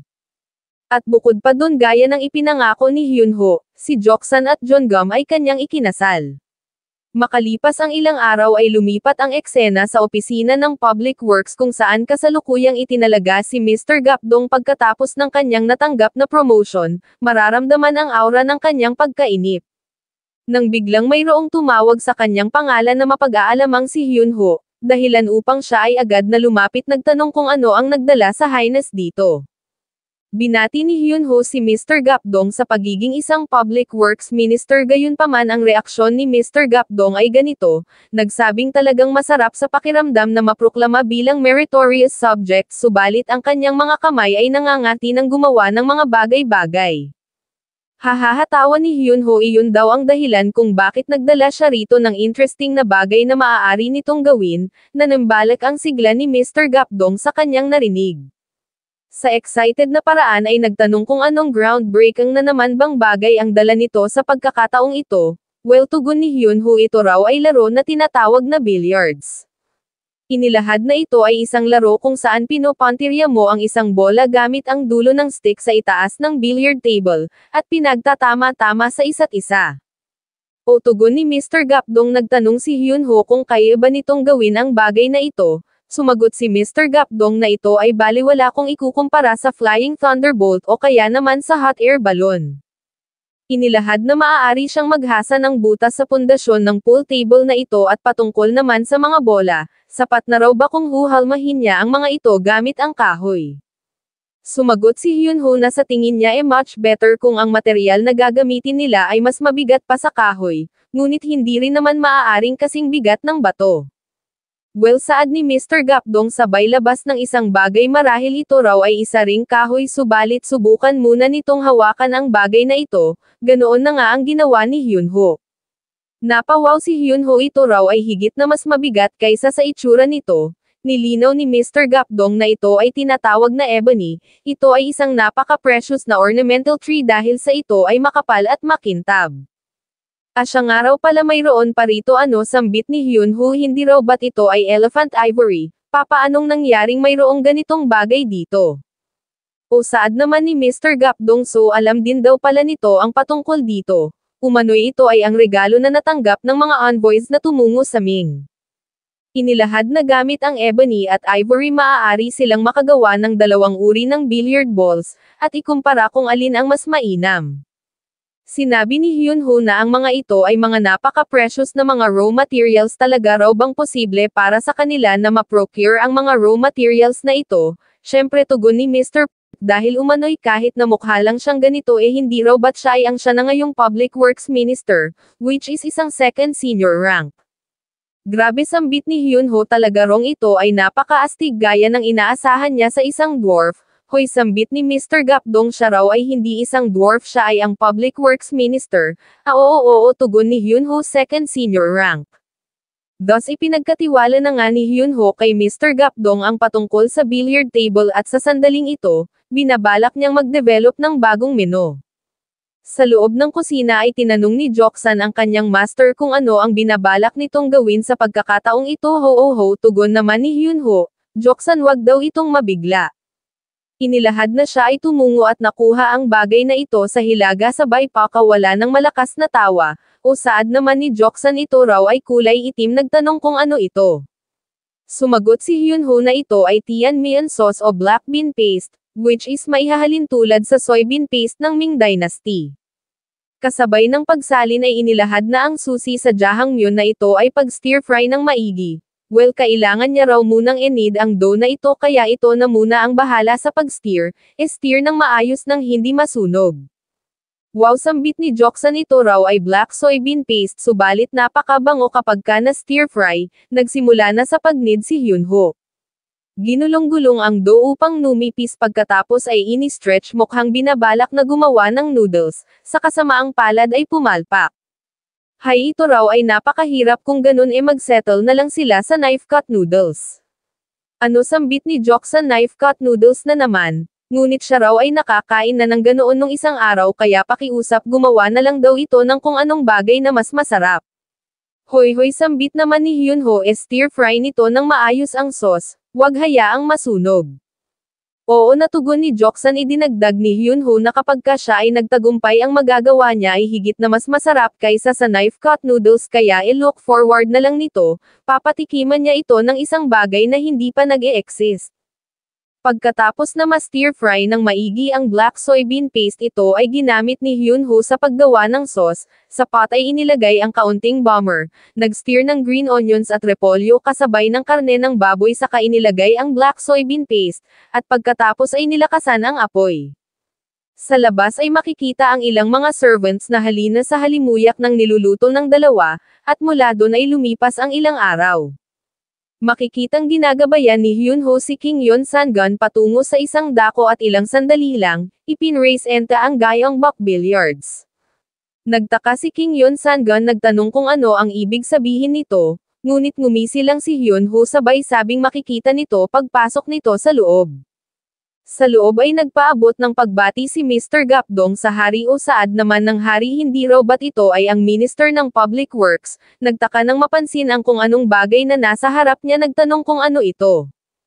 Kasabay ng pagdampot sa tako ay sinabi ni Hyunho na ito ay isang laro na tinatawag na billiards, ganito ang reaksyon ng hari sa kanyang narinig. Ilang sandali pa ay makikitang mukhang napagtanto na ni Kim Yeon Sangun kung papaano ito laruin, pagtama ng cue ball sa object ball ay bumanda muna ng 3 beses bago tumama sa isa pang object ball. Kung mapapansin, ang billiard table na ito ay walang pocket, dahil mukhang hindi naman kasi talaga billiards ang nilalaro nila kundi carom. Hasambit ni Hyunho 3 cushion, nagtanong si Kim Yeon Sangun kung tama ba yung ginawa niya. Hatugon ni Hyunho, nagtanong kung talaga bang first time lang nito sa larong ito, talaga raw bang ito ay hindi isang pro na nagpapanggap lang na newbie. Sumabat si Mr. Gapdong na bibigyan niya ng 1 point ang Majesty. Hasaad ni Kim Yeon Sangun sa Grand Prince, at saan naman daw ba siya makakapaglaro ng ganito, right, tugon ni Hyunho. Inilahad ng hari na ito ay hindi lamang patungkol sa pagpapatama sa bola umano'y kapag ka tinamaan mo ito ng direkta ang takbo ay direkta lang din, subalit kapag ka pinatamaan mo ang cue ball sa gilid lagyan ng pectus upang umikot, ito ay babanda at eventually babalik sa kanya. Idinagdag na ang logic na ito ay kahalintulad lang sa kung papaano nagre-react ang mga tao sa paraan ng kanyang paggabay, katulad sa kung papaano pamahalaan ng hari ang publiko. Mula doon ay nagpatuloy sa paglalaro ang dalawa, ni pinakitaan pa ni Kim Yeon Sangun ng backhand shot si Hyunho, hudyat na ang pagkatalo niya sa larong ito ay hindi na maiiwasan pa. Ilang sandali pa ay sinabi ng hari na bigla na lang siyang nakaramdam ng pagkagutom. Sabat naman ni Hyunho, ito raw ang dahilan kung bakit naghanda siya ng isang special dish. Ano isang special dish? Pagtataka naman ni Kim Yeon Sangun, at sa parehong pagkakataon, dumating ang isang chef ng Royal Kitchen may dalang isang box. O agad na lapit ni Hyunho, tamang-tama raw ang dating nito, sumagot ang chef na fast delivery is life. Binuksan niya ang box dahilan upang kumawala ang steam ng pagkaing nasa bowl, habang nagulat naman si Kim Yeon Sangun sa box o case na kinalalagyan ng mga pagkain, na patanong kung ano ang bagay na ito. Sumagot si Mr. Gapdong na ito ay isang iron bag na pinapanatiling mainit ang pagkain habang tina-transport, ito ay dinisenyo ng Grand Prince at niyari niya. Ano, sambit ni Kim Yeon Sangun, hindi raw ba't iyon ay noodles? Sinabi ni Hyunho na ito ay jjajangmyeon, isang dish na kanyang dinivelop. Jjajangmyeon, pagtataka ng hari kung ganun ito ay maalat, tama raw ba? Well, tugon ni Hyunho, ito raw ay medyo maalat ngunit sa parehong pagkakataon ay matamis din. Ang kailangan mo lang gawin ay ang ibuhos ang sauce na ito sa noodles at pagkatapos ay haluin ng maigi, maaari mo itong kainin kasabay ng pickled radish.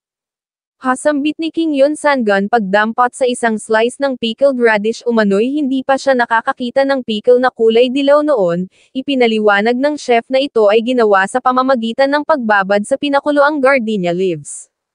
O ganoon ba tugon ng hari kung ganon hayaan siya ng mga itong subukan, at ganoon na nga ang ginawa niya. O may sambit niya ito raw ay talagang napakasarap first time niya lang magkaroon ng ganitong klaseng noodles. Sumabat si Hyunho na ang jjajangmyeon na ito ay masarap kapag ka naglalaro ka ng billiards. Grabe sambit ni Mr. Gapdong talaga raw palang ito ay matamis inilahad ng hari na ang noodles na ito na tinatawag na jjajangmyeon ay marahil isang specialty, subalit ang larong ito na tinatawag na billiards ay talagang nakakaaliw. Right sambit ni Hyunho idinagdag ng hari na sa tingin niya kapag ka humiga na siya mamaya upang matulog, makikita niya pa rin ang path ng billiards sa kisame. Well saad ni Hyunho sa tingin niya raw kasi ito ay nagtatrabaho ng husto sa state affairs sa mga araw na ito kung kaya naghahanap siya ng paraan, na ito ay maaliw kahit na hindi na lumabas pa sa palasyo. Na-touch ang hari sa kanyang narinig nagpasalamat, at ilang sandali pa ay tumungo na sa ibang dako ng palasyo ang dalawa. Sa daan ay sinabi ni King Yun Sangon sa kanyang kapatid na siya ay isang incompetent na hari isang bagay naman na ikinabigla ni Hyunho. Nagtanong kung ano ang pinagsasasabi nito. Inilahad na salamat dito ang mga mamamayan ng Joseon ay namumuhay na ng malusog at masaya ngayon ngunit agad na sumabat ng hindi si King Yun Sangon umano'y hindi siya ang dahilan kundi ito, at alam niyang alam din ito ang patungkol sa bagay na iyon. Nagtanong si Hyunho kung ano ang pinagsasasabi nito Jinsong tugon ng hari umano'y mayroon siyang gustong hinging pabor, maaari ba siya nitong pagbigyan? Well tugon ni Hyunho umano'y kahit na ano paman basta ito ang humiling, right tugon ni King Yun Sangon dahilan upang magtaka na naman si Hyunho. Sila ay tumungo sa pavilion at dito ay nagtanong ang hari sa Grand Prince kung maaari bang ito na lang ang siyang maging hari sa halip na siya, ganito ang initial na reaksyon ni Hyunho subalit nung ang sinabi ng hari ay nag-sink in, naging ganito na. Your Majesty sambit ng isang courtier sa malakas na boses sa korte makalipas. Umano'y ano ang ibig nitong sabihing ito ay bababa sa trono, umano'y papaano nito nasasabi ang ganito kakatakot-takot na bagay.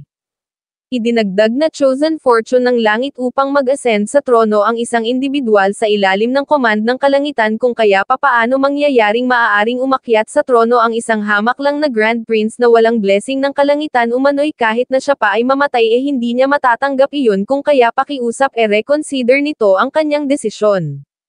Inulit ng iba pang mga courtier ang kanyang huling mga kataga-sabayang binigkas, umano'y pakiusap reconsider ng hari ang kanyang desisyon. Hatugon ng hari hindi nito matatanggap ang bagay na iyon kahit na ito pa ay mamatay kung ganon dapat ba napatayin niya ito, ganito ang reaksyon ng courtier. Hindi sambit ni King Yun Sangon sa kanyang isip hindi maaaring uminit ang kanyang ulo rito nagpakawala ng ubo, nagsabing siya ay medyo lumabis kaya pakiusap siya ay patawarin ito. Thank goodness sambit ng mga courtier habang napa-exhale naman yung isa, muling nagsalita si King Yun Sangon. Nagsabing hindi niya naiintindihan kung bakit gumagawa ng fuss ang mga ito sa isang fact na ayaw niya nang maging hari pat gusto nang bumaba sa trono, sa nagdaang yumaong mga hari ilan na raw ba ang bumaba sa trono. Sumagot si Professor Janggun or Courtier Janggun na dalawa, si King Gangjong at King Taejong. Inilahad ng hari na gaya ng ginawang pagbaba ni King Gangjong sa trono upang bigyang daan si King Taejong siya ay umaasa ring maaari siyang magbigay ng daan kay Hyunho, nang ang mga state affairs ay mas mapamahalaan ng maigi. Your Majesty saad ni Courtier Janggun siya raw ay patawarin nito sa pagsasabi sa bagay na ito subalit ang rason kung bakit ibinigay noon ni King Gangjong ang trono kay King Taejong ay dahil sa nasa trouble ang bansa, kung kaya bakit nito minamadali ang ganito ka-unsettling at nakakatakot na bagay kung wala namang kung anong nangyayaring problema sa kanilang bansa ngayon.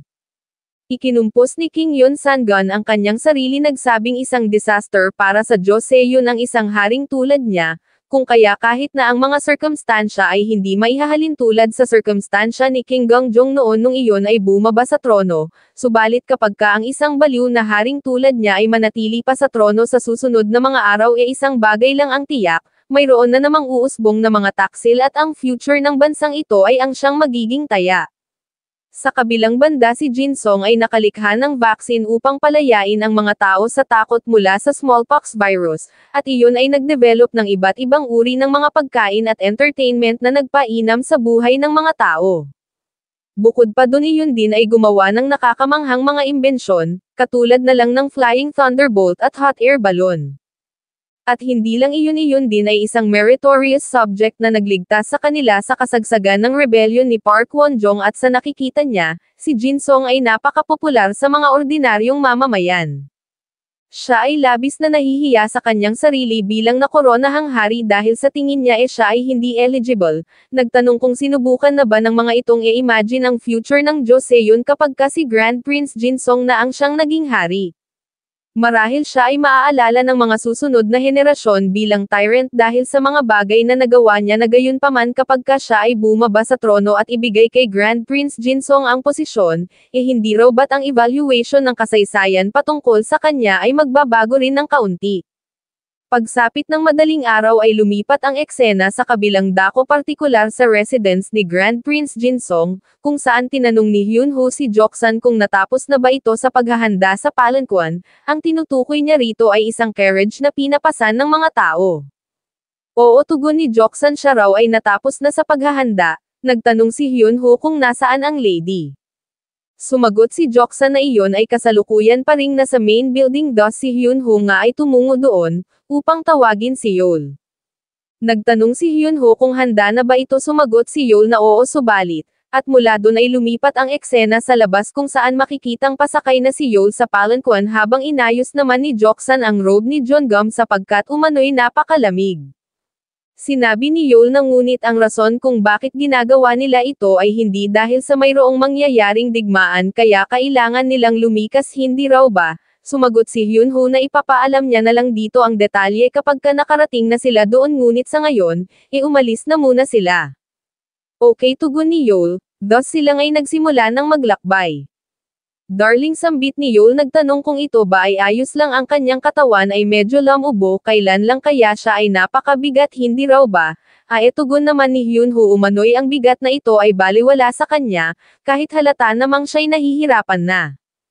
Ilang sandali lang ay mayroong napansin si Hyun-ho, agad na binigyan ng utos si Joksan na tumakbo, nagsabing kailangan nilang bilisang makarating doon sa corner, at ganoon na nga ang nangyari. Pagkababa sa palanquan ay agad na sumilip si Hyun-ho sa harap ng gate ng kanyang residence, ay makikita ang tatlong opisyal, nagtatanong kung mayroon bang tao sa loob. Hasambit ni Hyun-ho ang mga taong iyon ni hindi pa nga raw sumisikat ang araw. Nagtanong si Joksan kung ano ang nangyayari.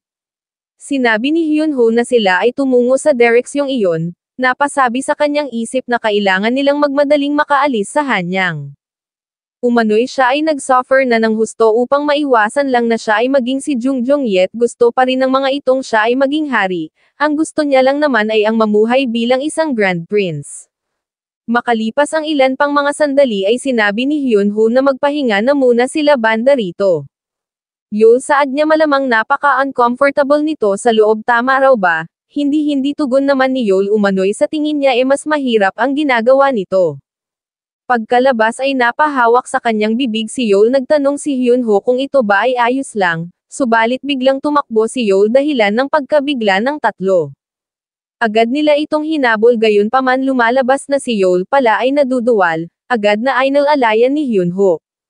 Humingi ng tawad, nagsabing malamang ang dahilan nito ay masyadong maalog sa loob ng palanquan, hindi raw ba? Ngunit sumagot si Yeol na sa tingin niya hindi iyon ang rason. Idinagdag na sa nagdaang mga araw ang kanyang tiyan ay medyo sumabat si Hyun-ho, nagsabing sa tingin niya mayroon itong mild na lagnat.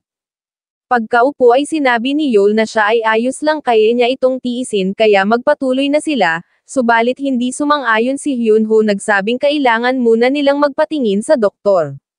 Thus mula doon ay tumungo na nga sila sa isang doktor at ganito ang reaksyon ng dalawa, nang marinig mula sa doktor na ang dahilan ng pagduduwal ni Yeol ay dahil sa gestation o fetal development sa loob ng kanyang tiyan.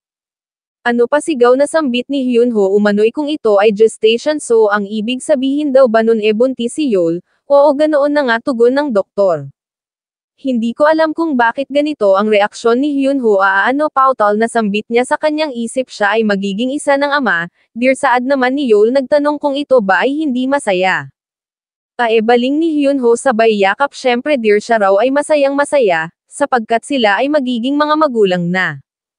Ubo ng doktor umano'y ito ay nasa early stage pa lang, kaya kinakailangang magpahinga ng ina. Tugon ni Hyunho subalit maaari naman itong sumakay sa palanquan upang maglakbay sa kalapit na bayan hindi raw ba, dahilan upang siya ay mapag-alitan ng doktor. Yupang sambit nito ito raw ay tumigil na sa pagsasalita ng nonsense, umano'y kakasabi niya lang na nasa early stage pa lang. Idinagdag na kung ito ay concern sa kapakanan ng batang nasa loob ng tiyan ng asawa nito mas maiging postpone na lang nito ang kanilang travel sa later date, Your Majesty sambit ng isang boses sa labas sila raw ay narito upang sunduin ito. Shit sambit ni Hyunho mukhang alam na raw pala ng mga iyon na narito sila, bakas sa pagmumukha ng doktor at ni Yeol ang pagkabigla sa katagang Your Majesty na in-address kay Hyunho ngayon lang. Binuksan ni Hyunho ang pinto nagtanong kung ang katagaban ng kanyang pagsubok na tumakas ay kumalat na, Grand Prince pautal na sambit ni Joksan nagtanong kung ano ang ibig sabihin nito. Your Majesty sabayang yukod ng mga opisyal, umano'y ang bumabang hari ay nagbigay ng utos na ito ay tumungo sa palasyo sa lalong madaling panahon. Your Majesty bumabang hari pagtataka naman ni Yeol tinanong ang kanyang asawa kung ano ang ibig sabihin ng mga ito, napaa ang doktor habang napabuntong hininga naman si Hyunho. Well saad niya sabay lingon lumalabas na magmula ngayon, siya ay hindi na maaaring mamuhay pa bilang isang Grand Prince.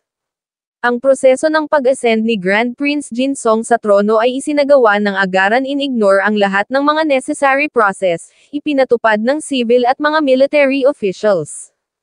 Ang araw na ito ay ang mismong araw ng huling pamamahala ng haring kinilala bilang pinakamalalang tyrant sa buong kasaysayan ng Joseon, though originally ang gusto lang sana ni Hyunho ay ang manatili bilang isang Grand Prince. Ang tanging gusto niya lang ay ang mabuhay ng mayroong gintong kutsara sa bunganga, walang mga responsibilidad at anumang obligasyon. Gayunpaman sa kanyang pagsubok na pagbago sa kasaysayan sa pamamagitan ng pagpigil sa tyranny ni King Yunsangun sa bandang huli ang naging resulta ito ay nag-lead lang upang siya ay maging si King Jungjong. Though sa kabila ng mga nangyari ano pa ba ang magagawa niya, kung ang ibig sabihin naman ng lahat ng ito siya ay mabubuhay ng masaya nang hindi mahihiwalay sa kanyang minamahal na Yeol. Thus ang mere fact na sila ay nanatiling magkasama, ay nangangahulugang siya ay nagtagumpay sa pagbago sa kasaysayan. Kung kaya magmula sa araw na ito at sa mga susunod pa ang tanging gusto niya na lang ay ang mag-build ng mas mainam na Joseon na matitirhan ng kanilang magiging anak, ang mga bagay na mangyayari mula rito ay hindi na saklaw pa ng dating kasaysayan, sa halip ay kwento na ng kanilang magiging hinaharap. Dumaan ang ilang buwan ang eksena'y dumatol sa Gyeongtaejeon ang official residence ng mga reyna ng Joseon, sa labas ay makikitang naghihintay si Hyunho. Ilang sandali lang ay dumating din maging ang dating hari, nagtanong kung ito ba ay ganoon ka-anxious. Sumagot ng oo si Hyunho, hindi niya raw alam na ganito pala ito katagal. Hahahatawa ng hari talaga rong ganito ito usually well anyway, ito raw ba ay hindi curious kung ang magiging anak ba nito ay lalaki o babae. Sumagot si Hyunho na sa totoo lang mas nag-aalala siya kay Yeol sa reyna. Dahil umano'y 3 sa 10 mga ina ay namamatay sa kasagsagan ng panganganak at sa 7 makakasurvive, tinatayang 2 sa mga iyon ay namamatay din matapos ang ilang araw dahil sa paghina ng immune system. Sinabi ng dating hari na ang magpapaanak sa asawa nito ay mga experienced na mga female royal court doctors kaya wag itong masyadong mag-alala. Inilahad ni Hyunho na sinabi niyang siya ay magbibigay ng suporta sa panganganak ng reyna subalit siya ay tinanggihan nun. Hahahatawa ng dating hari umano'y siya ay hindi makapaniwalang gustong panuurin ng isang lalaki ang panganganak ng kanyang asawa papaano raw ito naging posible, nang biglang maririnig ang iyak ng sanggol. Nagkatinginan ang dalawa agad na tumakbo si Hyunho patungo sa loob ng palasyo. Sambit ni King Yunsangun ang isang hari ng bansa ay hindi magawang mapanatiling kalmado ang kanyang sarili, nang biglang sumabat si Mr. Sang. Predecessor King with all due respect saad niya ganito rin daw ito nung isilang ang unang anak nito, subalit siya ay pinatahimik ng dating hari nagtanong kung bakit inuungkat nito ang mga nonsense na nakaraan. Sa pinto ay sinabi ni Jang Jium sa hari na hindi pa ito maaaring pumasok pasigaw na tugon ni Hyunho at bakit naman hindi siya ay ang husband. Sumagot si Jang Jium na sinabi ng Majesty na ayaw niyang makita nito ang kanyang magulong itsura pagkatapos na manganak, umano'y binilin sa kanya ng Reyna na mas maigi kung papasukin na lang ang Majesty pag nakumpleto na ang lahat ng preparasyon. Huwag kang mag-alala Your Majesty, dagdag pa ni Jang Jium, dahil ang Reyna at ang baby princess ay parehong malusog.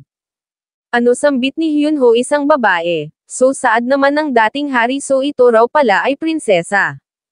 Kinongratulate ng dating hari ang kanyang kapatid sapagkat ito ngayon ay isa na ring ama idinagdag na walang madali sa mundong ito, subalit walang bagay na mas mahirap kaysa sa pagiging ama.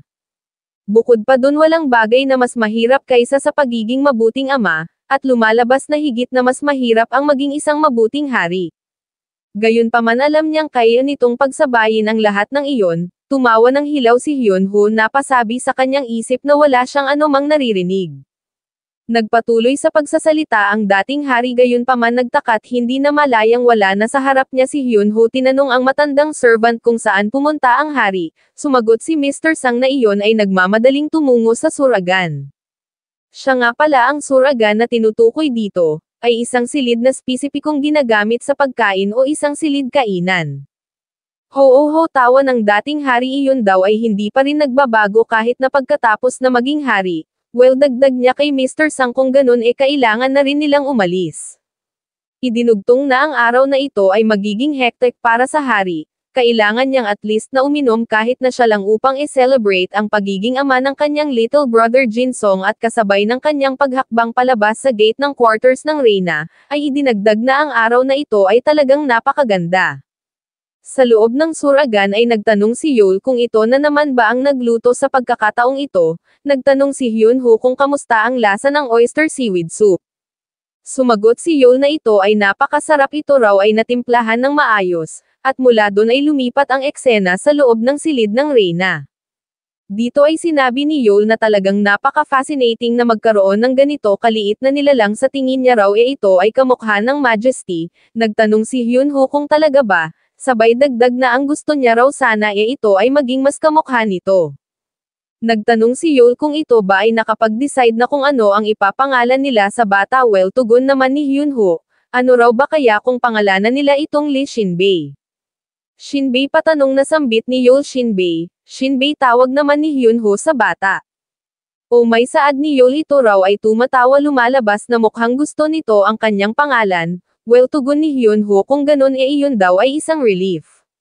Shinbei aming Shinbei kanta ni Yeol Shinbei sambit naman ni Hyunho umano'y ngayong ang ama nito ay hindi na Grand Prince kundi isa ng hari, sisiguruhin niyang gagawin niyang isang napakainam na bansa ang Joseon para rito kung kaya, ito ay lumaki ng malusog hanggang sa pagdating ng araw na iyon. Okay kanilang Shinbei ito raw ay mangako sa kanya, na bigla ang mag-asawa nang biglang kumapit si Shinbei sa daliri ng kanyang ama.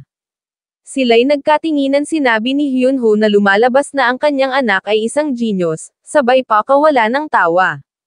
Sa Changyonggung Palace naman ay tinawag ng dating hari si Mr. Sang nagtanong kung gusto ba nitong uminom kasabay niya, sumagot si Mr. Sang na siya ay hindi magtatangka. Inilahad ng hari na siya ay naging malungkot pagkatapos na mawala ang kanyang drinking buddy kung kaya ito raw ay makipag-hangout sa kanya, isa pa hindi raw ba't sinabi nitong naaalala pa nito yung unang araw na siya ay naging ama.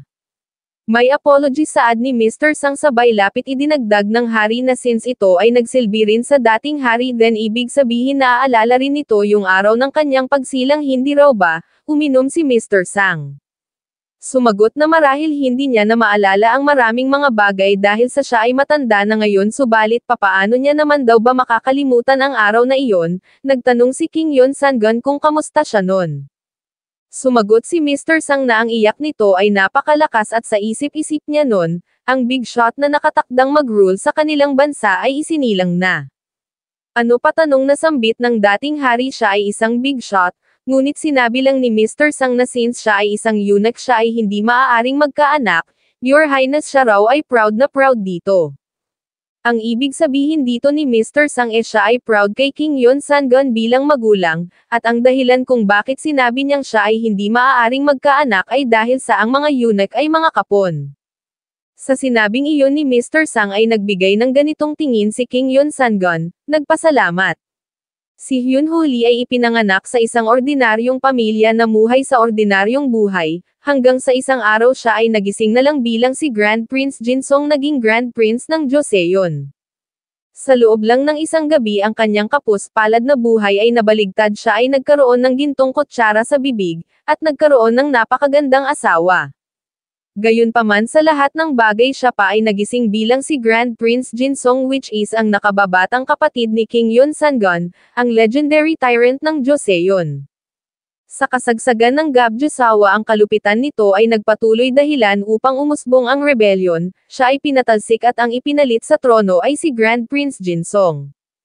Bukod pa doon ang father-in-law ni Grand Prince Jinsong na hindi tumulong sa rebelding grupo ay pinatay bilang taksil, at si Yeol ay kinilala bilang anak ng isang taksil at napilitang hiwalayan ang kanyang asawa.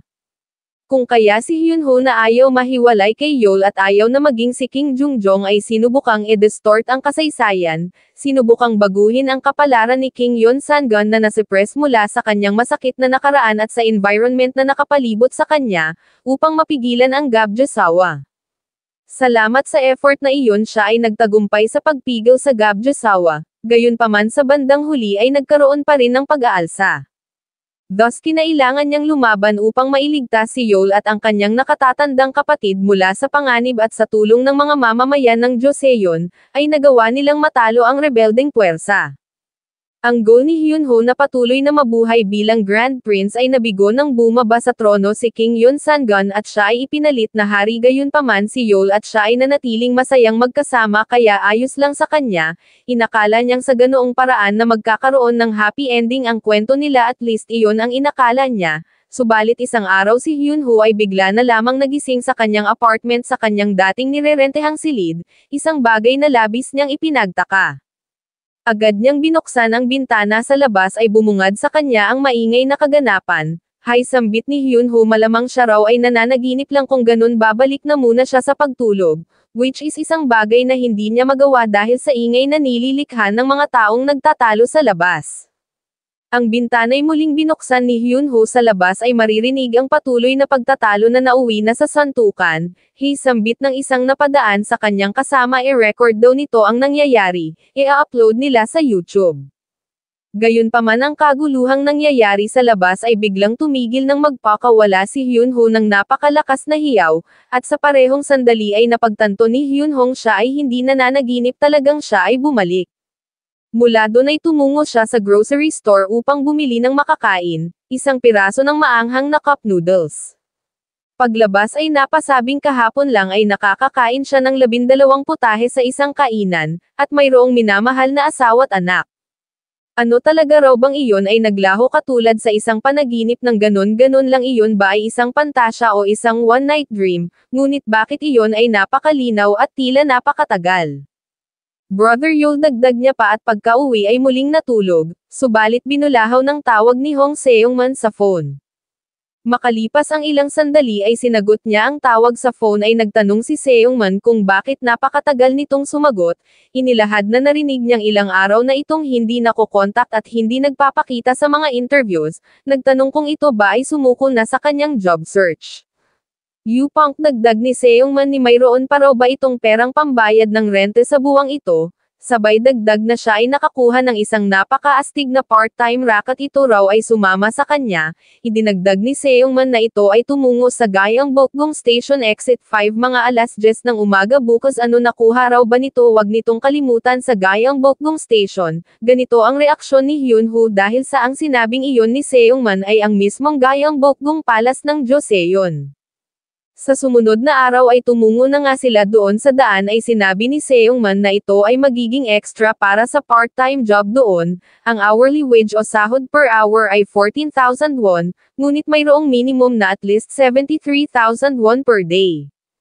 Kung magkataon na ito ay makakasali sa shooting sa gabi ang hourly wage ay 18,000 won, libre rin ang pagkain at transportation fees, hindi raw ba't iyon ay napaka-awesome. Bukod pa dun ito ay hindi lang isasagawa ng mga iyon sa araw na ito, kung walang magiging problema sila ay makakapagpatuloy sa pagtatrabaho. Hoy, sigaw ni Seongman nagtanong kung ito ba ay nakikinig, hatugon naman ni Hyunho ay oo. By the way, saad niya anong part-time job daw ba ito? Yupang sigaw ni Seongman umano'y kahapon niya pa sinasabing sila ay magiging extra sa isang historical drama. Also ang magiging role nila ay opisyal kaya sila ay mauupo lang ng comfortably indoors, ang downside maaaring sila ay makatulog. Ano tugon ni Hyunho opisyal hindi Grand Prince, ngunit sinabi lang ni Seongman na bilisan na nila at malilate na sila. Sa loob ng vicinity ng palasyo ay idinagdag ni Seongman na sa mga araw na ito ang production cost ng mga drama ay naging napakamahal na, uy bagay na bagay daw dito ang damit ng isang opisyal nagtanong kung ito ba ay isang opisyal sa kanyang nakaraang buhay. Ano sambit ni Hyunho nagtanong kung ano ang ibig nitong sabihing bagay sa kanya ang junior 7th rank official's cloth na ito, ano siya bagay sa kanya na minsan nang nakapagsuot ng dragon robe, isang bagay na ipinagtaka ni Seongman nagtanong kung ano ang pinagsasasabi nito, nang biglang maririnig ang isang boses na nagsasabing sila ay mag-show shoot bawal ang turista rito. Sir, hindi raw ito maaaring sumali sa shoot dahil lang sa gusto nito kahit na ente pa ito ng handbook. How dare you, tugon ng isa pang boses. Idinagdag ng staff na kapag ka ito ay nagpatuloy pa sa pag-disturb sa shoot din sila ay tatawag na ng pulis kaya pakiusap umalis na ito rito. How dare you, sigaw ng isa ang pangahas naman daw nitong hawakan siya. Lumingon sa lalaking nakasuot ng uniforme ng guard nagtanong kung ano pa ang ginagawa nito bakit hindi pa nito kinakaladkad ang disgraceful freak na ito, goodness gracious ang old man na ito sambit ng staff. Idinagdag na hindi ito nakakuha ng role dahil sa ito ay hindi nag-method acting kaya sir pakiusap umalis na raw ito rito, kapansin-pansin ang reaksyon ni Hyunho. Lumalabas na ang kausap pala ng staff ay walang iba kundi si Kim Yeon Sangun mismo brother patanong na sigaw ni Hyunho, little brother Jin Song tugon ni Kim Yeon Sangun ang luha ni Hyunho ay hindi mapigilan sa pamumuo, agad na yamakap. Hasambit ng staff ngayon dalawang baliw na ang narito, at mula doon ay lumipat ang eksena sa ibang dako. Sinabi ni Kim Yeon Sangun na siya ay hindi pa rin makapaniwala sa fact na ito ay 500 taon sa hinaharap, ngunit wala siyang ibang choice kundi ang maniwala pagkatapos na makita ang lahat ng ito. Yung nagtatayugang mga gusali mga bazaar na mga palangkwans at kakaibang mga kasuotan, talagang napaka-astounding na ito ay ang itsura ng Joseon 500 taon sa hinaharap. Siya raw ay nagtataka kung ang mga tao ba ng Goryeo ay magugulat kapag ka nakita nilang ganito na ang Joseon. Well sa tingin niya iyon daw ay less surprising kumpara rito sapagkat mayroon pang ibang mga bagay na napaka-strange. Dahil hindi lang kasuotan ng mga tao ang nagbago kundi pati na rin ang kulay ng kanilang mga mata, balat at buhok, ito raw ay talagang napaka-astounding, hindi brother sabat naman ni Hyunho umano'y ang mga taong ito ay mga foreigners. Ay si saad ni Kim Yeon Sangun ngayon nakikita niya na wrong talagang ito ay nagmula sa era na ito, at naiintindihan niya na rin ngayon kung papaano nito nagawa yung mga nakakamanghang imbensyon nito noon. Well saad ni Hyunho sa bandang huli sila ay bumalik dito ng ganito actually dagdag ni Kim Yeon Sangun, nakita niya na ang future na ito sa kanyang panaginip noon. Pardon patanong na sambit ni Hyunho dugtong naman ni Kim Yeon Sangun. Umano'y ang tinutukoy niya ay yung sandaling siya ay sinaksak ni Jang Nokso. Right tugon ni Hyunho sabay tayo tama nung sandaling iyon ay sinabi nito sa kanyang ito ay nagkaroon ng napaka-strange na panaginip, oo tugon ni Kim Yeon Sangun. Inilahad na ang panaginip na iyon ay talagang napaka-strange so saad ni Hyunho so ang tinutukoy pala nito noon na lugar na kasing taas ng langit mayroong maliwanag na mga ilaw ang lahat ng iyon ay, grabe ang akala niya raw talaga noon ang inilalarawan nito ay ang afterlife. Yetugon ni Kim Yeon Sangun ganoon din daw ang inakala niya noon subalit, iyon pala ay ang present era na ito. Idinagdag na ito ay naroon din wow sabat ni Hyunho siya raw ay binibigyan nito ng goosebumps. Idinugtong ni Kim Yeon Sangun na siya ay pinalibutan ng mga reporters at binigyan ng mga tanong, siya ay nire-refer ng lahat bilang aktor at ito ay ang kanyang manager. Ano sambit naman ni Hyunho sa kanyang pagkabigla manager? Oo tugon ni Kim Yeon Sangun at ito mismo ang nagsabi sa kanya. Bago siya makarating dito ay inakala niyang panaginip lang ang lahat ng iyon, maybe sabat ni Hyunho, maybe iyon daw ay ang kanilang future, at mula doon ay lumipat ang eksena sa loob ng apartment ni Hyunho kung saan makikitang nanonood ng historical drama si Kim Yeon Sangun sa TV, habang si Hyunho naman ay gumagawa ng job application resume. Mula doon ay muling tumalon ang eksena patungo sa isang lugar kung saan sino-shoot ang dramang pinamagatang Hong Hildong, at ang sino-shoot nila ngayon ay isang fighting scene. Hong Hildong sambit ng general kahit na gaano pa ito kabilis ito ay hindi makakatakas dito. Sa likod ni Hong Hildong ay mapapansing kasama sa cast si Hyunho at Kim Yeon Sangun, mga extra. Hasambit ni Hong Hildong, so ganoon ang iniisip nito, sabay perform ng kung anong movement ito. Cut, sigaw ng direktor, okay ito raw ay tapusin na nila rito, pakiusap ang lahat ay mag-standby maliban kay Hong Hildong. Inanunsyo ng isang babaeng staff na para sa lahat ng mga extra ang mga ito ay tumungo na sa ibang lugar. Sinabi ng direktor sa editor na takpan nito ng CG ang parteng ito sa loob ng 2 segundo, habang tinanong naman ni Hyunho si Kim Yeon Sangun kung ayos lang ba ito. Hasambit ni Kim Yeon Sangun, so sinasabi ng mga ito sa kanyang iyon ay si Hong Hildong, nagtanong kung bakit umaastang bata at pretty boy ang Hong Hildong na iyon. Yusi, tugon ni Hyunho, ang taong iyon ay isa sa mga pinakapopular na aktor sa panahong ito. Idinagdag ni Kim Yeon Sangun na talagang siya ay hindi makapaniwalang si Hong Hildong ay magiging bida sa isang drama. Inilahad na si Hong Hildong ay nakipagsabuatan sa mga korap na opisyal at mga bandido in broad daylight, lumikha ng malaking bilang ng mga refugees sa Chungcheong-do Province. Well, sabat ni Hyunho, umano'y ang kasaysayan ay hindi naman kasi talaga reliable, lalong-lalo na ang isang drama. Maging siyang araw noon ay inakalang ito ay isang psycho, ang ibig niyang sabihin ay isang baliw na tao. Well, tugon ni Kim Yeon Sangun, talaga rong madalas siyang magalit noon dahil sa hindi niya makontrol ang kanyang galit, nagpakawala ng tawa. Also, sambit ni Hyunho, sa tingin niya raw ito ay napakahusay pagdating sa pag-adapt sa bagong mundong ito sa loob lang ng 1 buwan, dahil siya nung unang dating niya sa Joseon siya ay nalugmok sa 3 buwang mental breakdown. Really, patanong na tugon naman ni Kim Yeon Sangun, well, umano'y para sa kanya ang lahat ng bagay na narito ay napaka-interesting sapagkat ang lahat ng narito ay bago sa kanya, partikular na yung pag-flash ng tubig sa toilet kapag pinihit ang handle, iyon daw ay napaka-amazing. Hahahatawa ni Hyunho, ni sinubukan pangaraw nitong mag-squat sa toilet at napahiyaw nung gamitin nito ang bidet, ahem, ubo ni Kim Yeon Sangun. Sumigaw ang isang staff na sila ay natapos na sa pag-set up sa mga explosives. Good, tugon ng direktor, umano'y maghanda na ang lahat at gagawin na nila ito ngayon, at pagbilang ng 3 ay pinasabog na nga ang mga explosives. Ang 2 nating bida na naging extra ay tumilapon, o may sambit ni Hyunho, mukhang siya raw ay mamamatay na. Dito ay maririnig ang tawa ng aktor na gumaganap bilang si Hong Hildong, nagsabing siya ay si Hong Hildong kaya papaano siya mahuhuli ng mga ito. Hasambit ni Kim Yeon Sangun, si Hong Hildong ay gumagawa ng mga tricks, ito raw ay nonsense. Brother, sabat naman ni Hyunho, tumahimik na lang daw ito.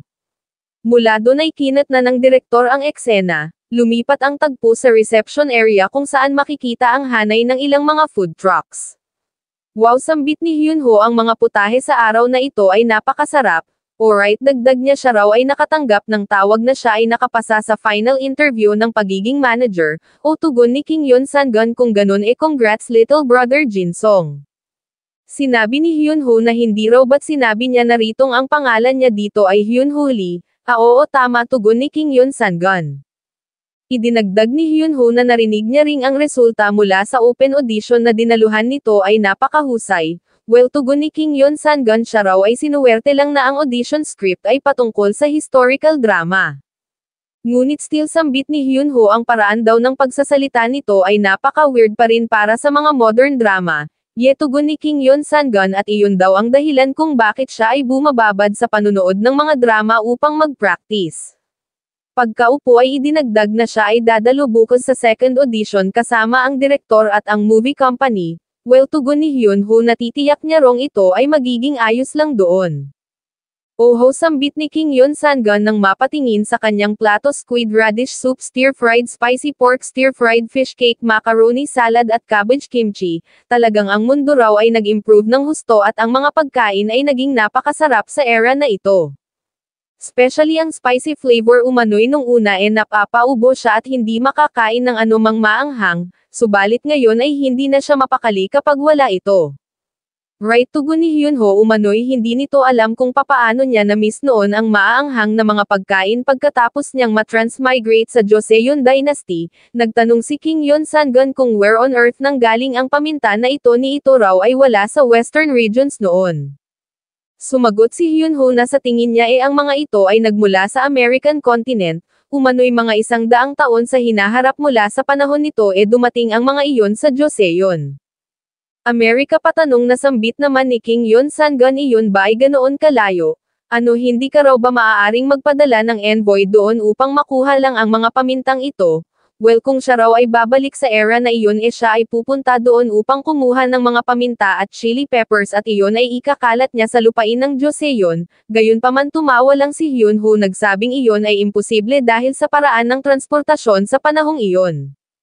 Idinagdag ni King Yun Sang-gun na sa kabutihang palad sa kasagsagan ng kanyang paghahari ay mayroong napakaraming masaganang ani, dahil kahit na maging sa panahon ni King Sejong ay mayroong maraming taon ng taggutom. Sa lahat ng pagkakataon ay pinipisil na lang ng mga tao ang kanilang kumakalam na tiyan at nagsuffer ng husto, at kahit na mayroong mga masaganang ani ang mga tao ay hindi nakakakain ng ganito kasarap na mga pagkain.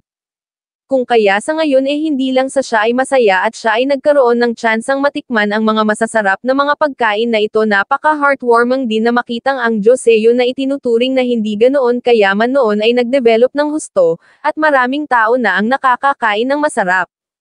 Habang pinagmamasdan ang hari ay napangiti ng palihim si Hyunho alright saad niya mayroon pa silang shoot mamayang gabi kaya kumain sila ng marami, at mula doon ay lumipat ang eksena sa sumunod na araw partikular sa establishment ng movie company kung saan maririnig ang isang boses na nagsasabing ang company interviews at actor auditions ay halos magkatulad lang.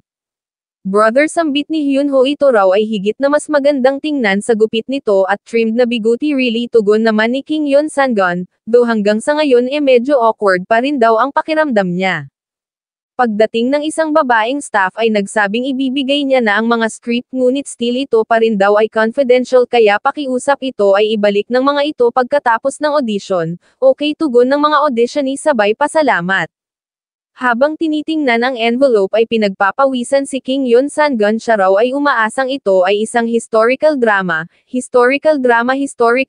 paulit-ulit na sambit naman ni Hyunho.